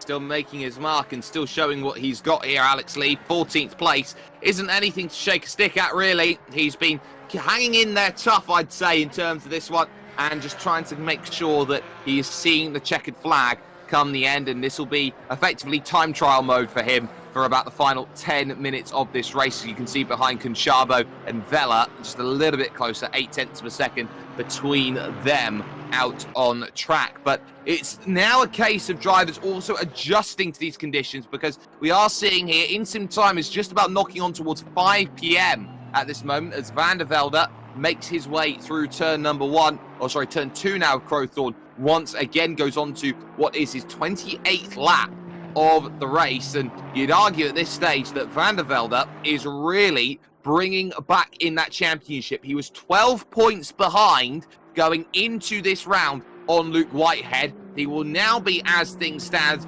only, I would believe, 4 points behind now Luke Whitehead. He'll gain he'll be 3 points behind Whitehead and then 5 behind Taha Mali, who at this stage would regain the championship lead heading to the 4th round at, I believe, Misano. Yeah, and this is going to be a result that really spurs him on here. He's struggled to be on the podium in the AMD GT4 series so far. What a way to bring himself right back into championship contention with a win on the board. He's got 8.5 minutes to do that, though, and a healthy gap of 7.1 seconds. Maximilian Vady, once again, closing in to the back of Luke Whitehead. This time around, another half a second. So he is closing in at a rate of knots, lap after lap after lap. The question is, at that rate, he's going to need 4 laps, and the lap time is going to pretty much be close to expiring by the time he reaches Luke Whitehead at that pace. He'll be there with 2 minutes to go, which will give him 2 laps or a lap and a half to find what he needs. So he's got to stay with it. There's going to be help from traffic in front. Now, look at Jan-Nicolas Erbrick. Suddenly, Sheldon Muscat is all over like a rash, but there's a lot more composure through the S's section from the McLaren going through. And now as they enter Leemkov corner, again, just nicely covered there on the inside through that double apex left, 10 and 11 out on circuit. The mineshaft corner comes up next, and You can see, welcome to Rule 101 of racing in darker conditions. Headlights are distracting. They are distracting, and having your mirrors filled with them, with the flashing headlights, can put you off, but Jan-Niklas Erbrich there is in the zone. He's not going to let that get to him at the moment. Lukas Ziga, meanwhile, making a late move in towards the Crocodiles, up the inside of David Ohak. How on earth did he make that move? Lukas Ziga up into P10. And look at those headlight flashes from Ohak. He is not happy about the way he went through. There was a bit of argy-bargy as they went through. The elbows got out from Lukas Ziga on a very, very wide section of circuit. So that for Ohak will be, right, let's get the head back down. Let's try and win back a top 10 in this race. Yeah, and you can see then David Ohak will be trying to get on the money once again, heading down in towards Crowthorne. Then he's lost the position to Lukas Ziga, but he will not let that go, lying down.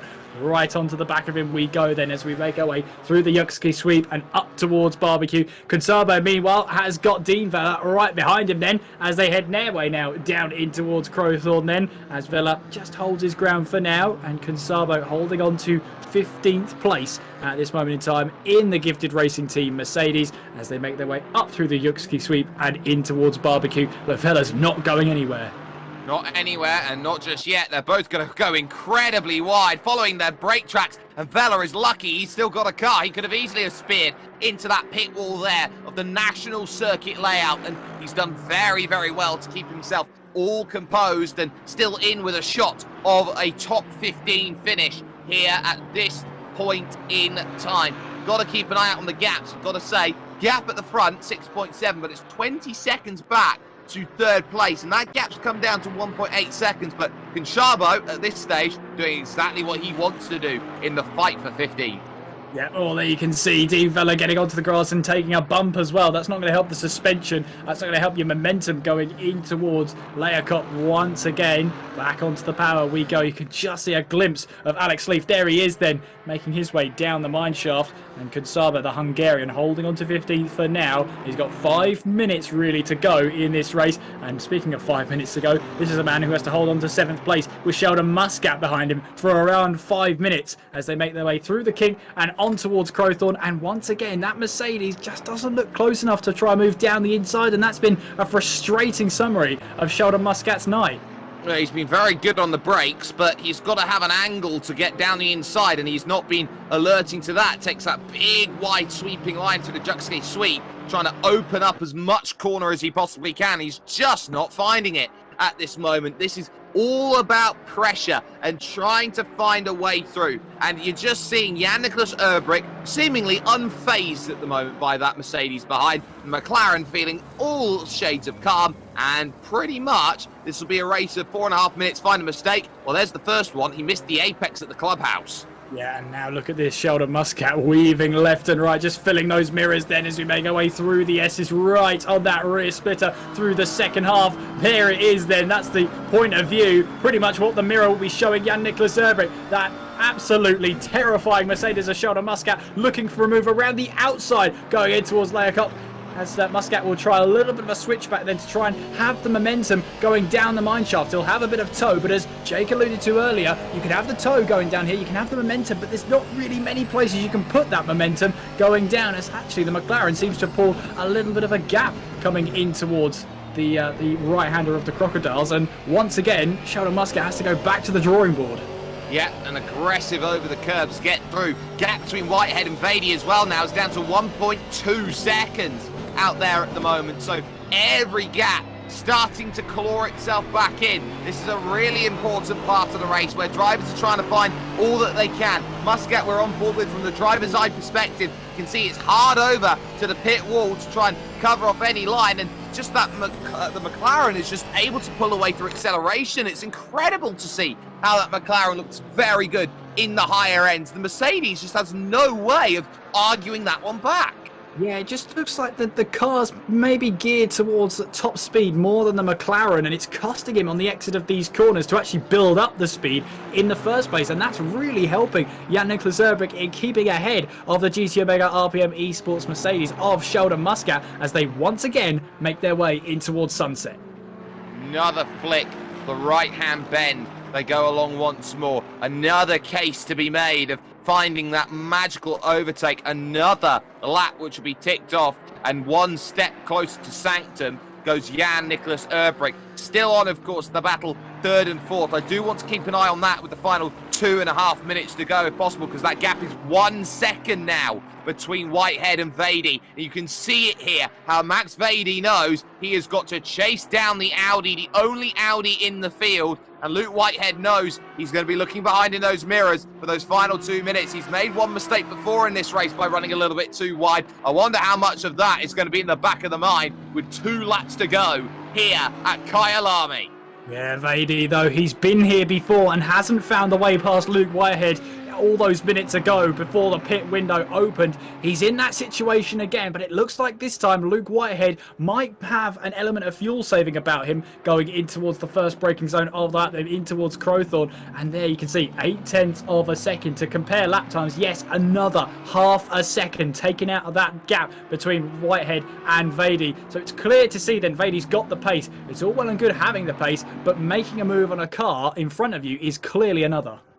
Certainly is. Now you're starting to wonder, where's Vady going to get it sorted? He really is trying to close this one as they go through the ride to the sunset bend. Not much sun here today in Johannesburg at Kyalami, but as they make that charge through, the next left-hander crops up along here as they go through the left at the clubhouse corner, and now the S's start to get themselves into view. It's the final sector where it's really opening up for that Mercedes. It really is, and just looking at the sector times, yeah, it's about 0.3 of a second alone in the final sector where Vady's able to close in. So if that's where a move is going to be, that is where it will emerge in the third sector. Into Layer Cup we go then, and Luke Whitehead is going to have his mirrors filled of a bit of green, a streak of blue, a streak of lighter blue too, as they make their way down the mine shaft and onwards towards the Crocodiles, as Tinko van der Velde will come across the line to start what is now the final lap of this race. Crunch time for Vady. Crunch time indeed. The battle for the podium. This is crucial for Whitehead's season. He doesn't want to hemorrhage any points. As things stands, Tahamali takes the lead in the championship. If he loses the place to Vady here, he will go down to third in the championship, losing it to Van der Velde. So that's going to be the key for Whitehead, trying to respond after what was a dominant display over, of course, at Oulton Park. But now, as they make that run to Crowthorne, turn number 2, he'll be looking even more in the mirrors. The gap was down to half a second, but you've got to find the move now. And I am sure upon sure that Vady is going to be looking every which way and every way till Taco Tuesday to try and get himself a chance to make an overtake at this point in time. You can see the number 2 using all of the road and a bit more, kicking up the grass through Barbecue at turn 4, and now running with everything he's got here to turn number 5. We've seen some incredible sim racing going out here today. We've seen strategy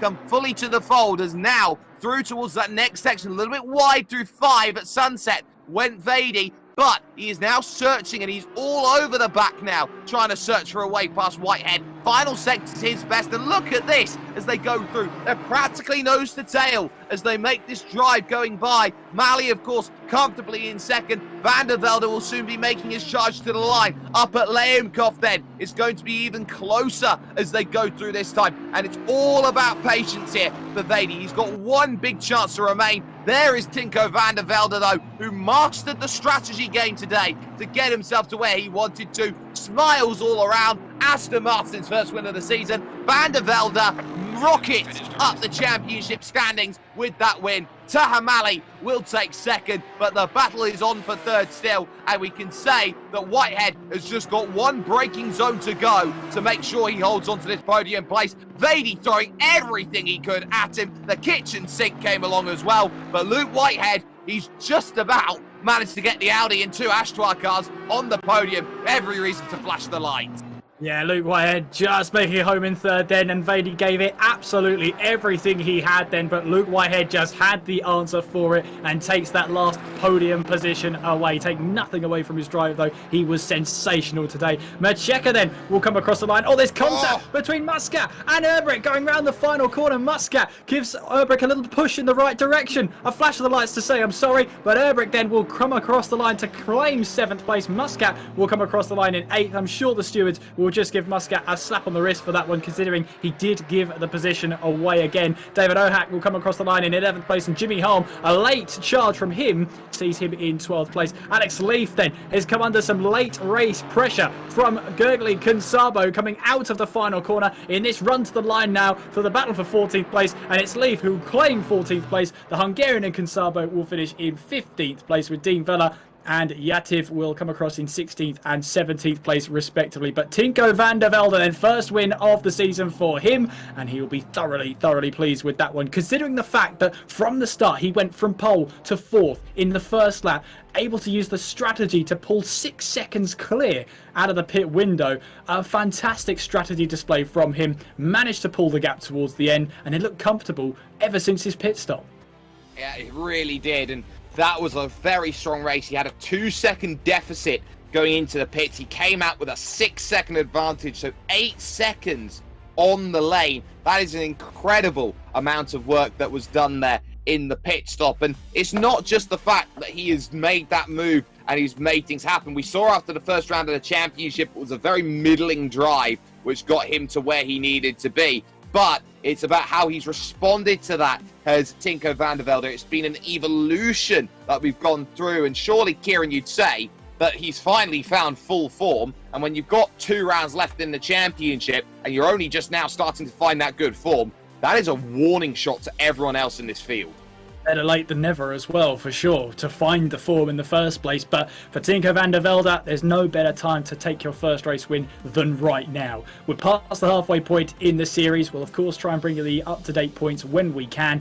And Tinko van der Velde, yeah, from the pit stop at the very least, it looked comfortable for him. He looked comfortable. He got the fastest lap of the race as well. One of the only drivers, in fact, one of 2 drivers, into the 149s the entire race. It's safe to say he was very comfortable all the way to the checkered flag, at least from his pit stop. We are going to bring in drivers for post-race interviews here. Luke Whitehead is the first to join with us, 3rd place overall. Luke, you come into this race as the championship leader, and it just looked today that there's no other way to describe it, that you were outclassed. I mean, yeah. The good thing is today I have all of my race excuses lined up, and I have a number of them. So I haven't been on ACC. If you've read, the World WPR chat, no one else will know this, but I've not been on ACC since Monday because my PC has had severe issues. It hasn't been loading. It won't even boot up. So, Tuesday it was failing and I was trying to fix it on Wednesday. And only today we got it sent off to a technician, got it fixed. I got it fixed about 5 minutes, or got it back about 5 minutes before official practice started. So I was rusty and I had no practice. So I'm really happy with the result. I think I couldn't have got anything more. I think, I've driven the Aston and the Ginetta and the Merc around here doing practice for this season, and I can tell you that they are very, very fast here. I knew it was going to be a tough. The Audi is, a lot heavier, or at least it feels a lot heavier, and it's a lot softer on the suspension for it to be fast. So, yeah, it was always going to be tough given the circumstances, and given the last few races have been a nightmare with, crashes and my own incidents as well. My confidence taking a bit of a knock, but yeah, all things considered, I'm very happy. I'm very, very happy. All things considered, it was close for you going towards the end of that race. You were being hounded late by Maximilian Vady, and how important was it for you to keep that gap in the championship down to just 2 points to your teammate Tahamali as you head to Mazzano, I believe it is, in 2 weeks' time? Yeah, well, it's extremely important. I mean, it was a great race with Maxi. It was really, really good. I enjoyed it. Me and him have had races in the past, and it's been really respectful, and I'm glad to have another one. But yeah, it was really important. I don't know if you saw at the start, I made a couple of late lunges to try and get as many positions as I could, because I kind of assumed that Tahoe would win. And I had to keep the points deficit down as much as possible. It was all about damage limitation and consolidating a good result. But yeah, the ideal outcome, I guess, today was, that happened, and I'm gutted for Taha because he was really fast at the first stint and had a big gap, and I think in the pit stop he overshot a little bit, which lost him a lot of time. But equally, Tinko did an awesome drive. Well done to him. He was absolutely unstoppable today. So those two were in another league, and then obviously Maxi and myself were relatively similar. So yeah, really enjoyable race. Well, before we let you go then, Luke, shout out sponsors, anyone you'd like to thank. It's a P3 here today. Keeps yourself second in the championship. So first of all, I'd like to thank all my mum, my dad for working their socks off today, to get the PC taken apart and get it fixed and sorted at the technicians. I wouldn't have done this race. I wouldn't be able to race tonight without them. So, massively appreciative to them. Thank you very much as well to my manager, Robert Watherston. He's been doing a lot of work recently, trying to get me as many opportunities as is physically possible, and he's been doing an awesome job with that. And finally, thank you very much to H3 Racing. They've been massively supportive as always, and unlucky to Taha. He drove really well. Probably could have won the race if he'd had the pit stop going correct. But also well done to Tinko and Maxi as well for getting a good result as well for those guys. Well done to everyone. No worries at all there. Luke Whitehead coming home with third position. Kieran, I believe you found the driver who finished second overall today, that being Taha Mali. I have indeed, and Taha, can you hear us? Yeah, perfect. Taha, talk us through that race, because it looked like you got a great start, you held on to the lead, and then something happened at the pit stop where you lost 8 seconds. What happened in that pit window? Honestly, I will start from the beginning. The car was a little bit tricky to drive, but I had a good start, so I had the outside line, so the Aston was really careful on the brakes for the first corner, so I warm up the brakes really well to be able to brake as late as possible, and my plan worked perfectly. From there I was counting on my teammate to allow me to escape a little bit, to build a rhythm, and that's what I did. So I think 2 or 3 laps later, the Aston overtook my teammates, so I was trying to push and just don't do any mistakes. So I had like 1 or 2 big moments, but apart from that, the first stint was great because we had like similar amount of fuel basically. But for the second stint, I did 2 mistakes. The first one was that I braked too late for my pit box. So when I put I was trying to put the car a little bit to reverse to get back to my pit box, and the game moved me once again, but the engine was still on, so I couldn't shut down the engine. So overall, compared to my teammates, compared to the guy in second place who won the race, I lost 8 seconds. So when I crossed the start-finish line in the lap after I pit, I realized that it was 6 seconds. So it was horrible, knowing that I managed the gap really, really well, and I knew that I had like a little bit better tire wear at the end of the stint. But yeah, it's a bit tricky because the Ginetta is not working really well in all tracks. So I was trying to maximize the performance in this track, knowing that it's going well. But yeah, it didn't happen like I want. But congrats to the winner and to my teammates also. So it was tricky race, but I enjoyed it so much. You enjoyed it so much, and you came away with second place, which is nothing to shake a stick at. It keeps you well into that title hunt going towards the back end of the season. Just sum up today. Are you happy with the performance today, considering everything that happened? Honestly, no. Simply because I didn't put the practice that I needed to do to be able to develop the setup a little bit more, to be able to extract more performance from the car. So I really trained really a little, so it was not helping. And yeah, it was tricky, but overall it could like go the other way, so I could crash or something, or overall second place is really good. It keep us fighting for the, I think the gap between first and fourth, it's really close. So I think the gap between first and fourth should be like less than 5 or 6 points. So it's really something. I mean, I didn't expect that it should be that complicated, but overall, I'm really happy, excited for the challenge. Well, we are as well. And Taha, it's been a pleasure to talk to you. Congratulations on your second place. The floor is yours for any sponsors, any shout outs you'd like to make. Yeah. First of all, my teammates, he was racing with me today, and for my team Ishri Racing, that supports me every time and help me with everything, my parents, and I just want to say happy birthday for my girlfriend. And really, I could nearly miss the race because it was her birthday, so she said, yeah, you know, everyone knows that it's a tricky day to race, to have like a sim racing race, and also like have something like important in your real life. So.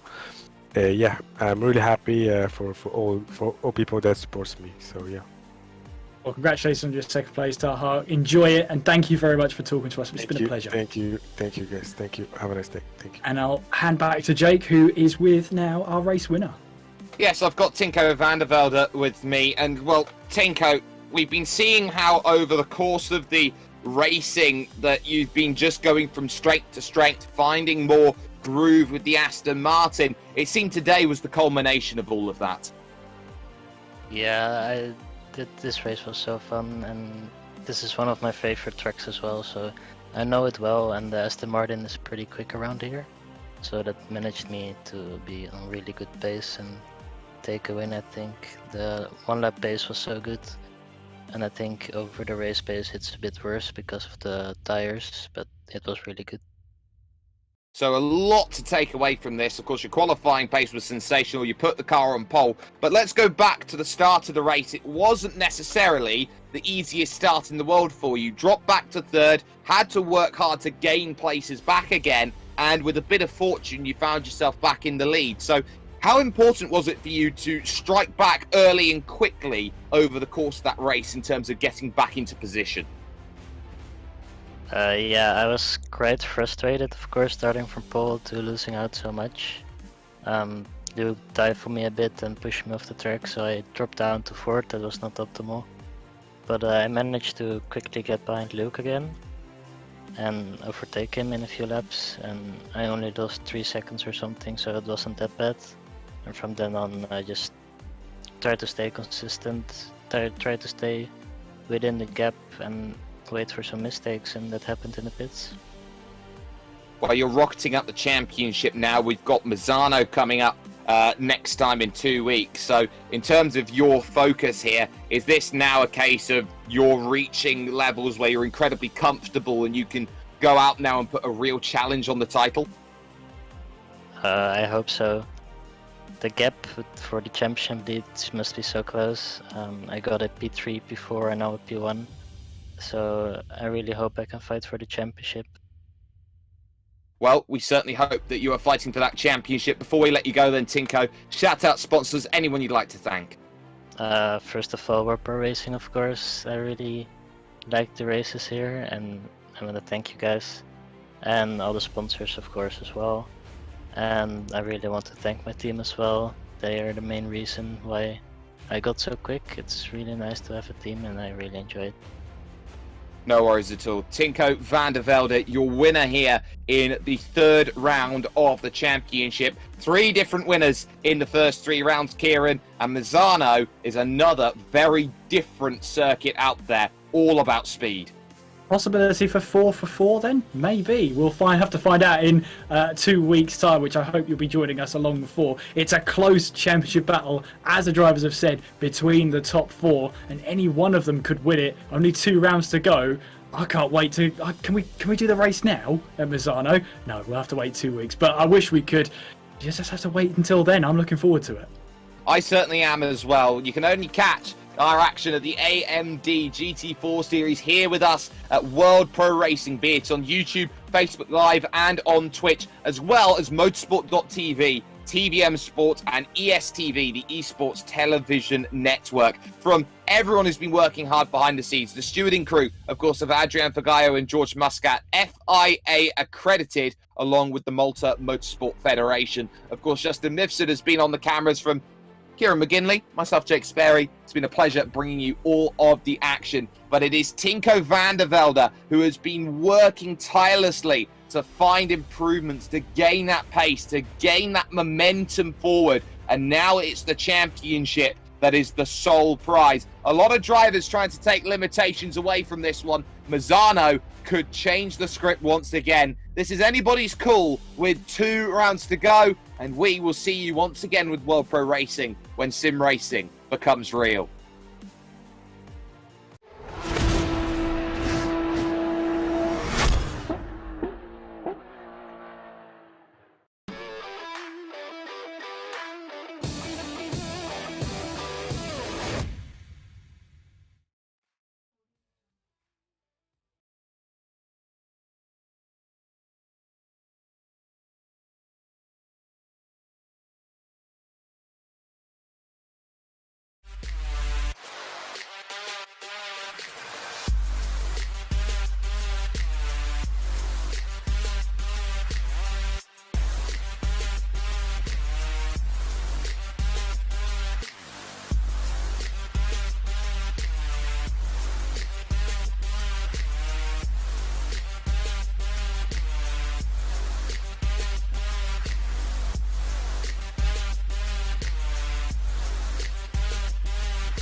World Pro Racing, where sim racing becomes real.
Senna was a god. No one could even dream to follow him. I'm from a very humble background. The role of women at that time were really difficult. It's just so dangerous. You are risking not only your life, but also my life.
World Pro Racing, where sim racing becomes real.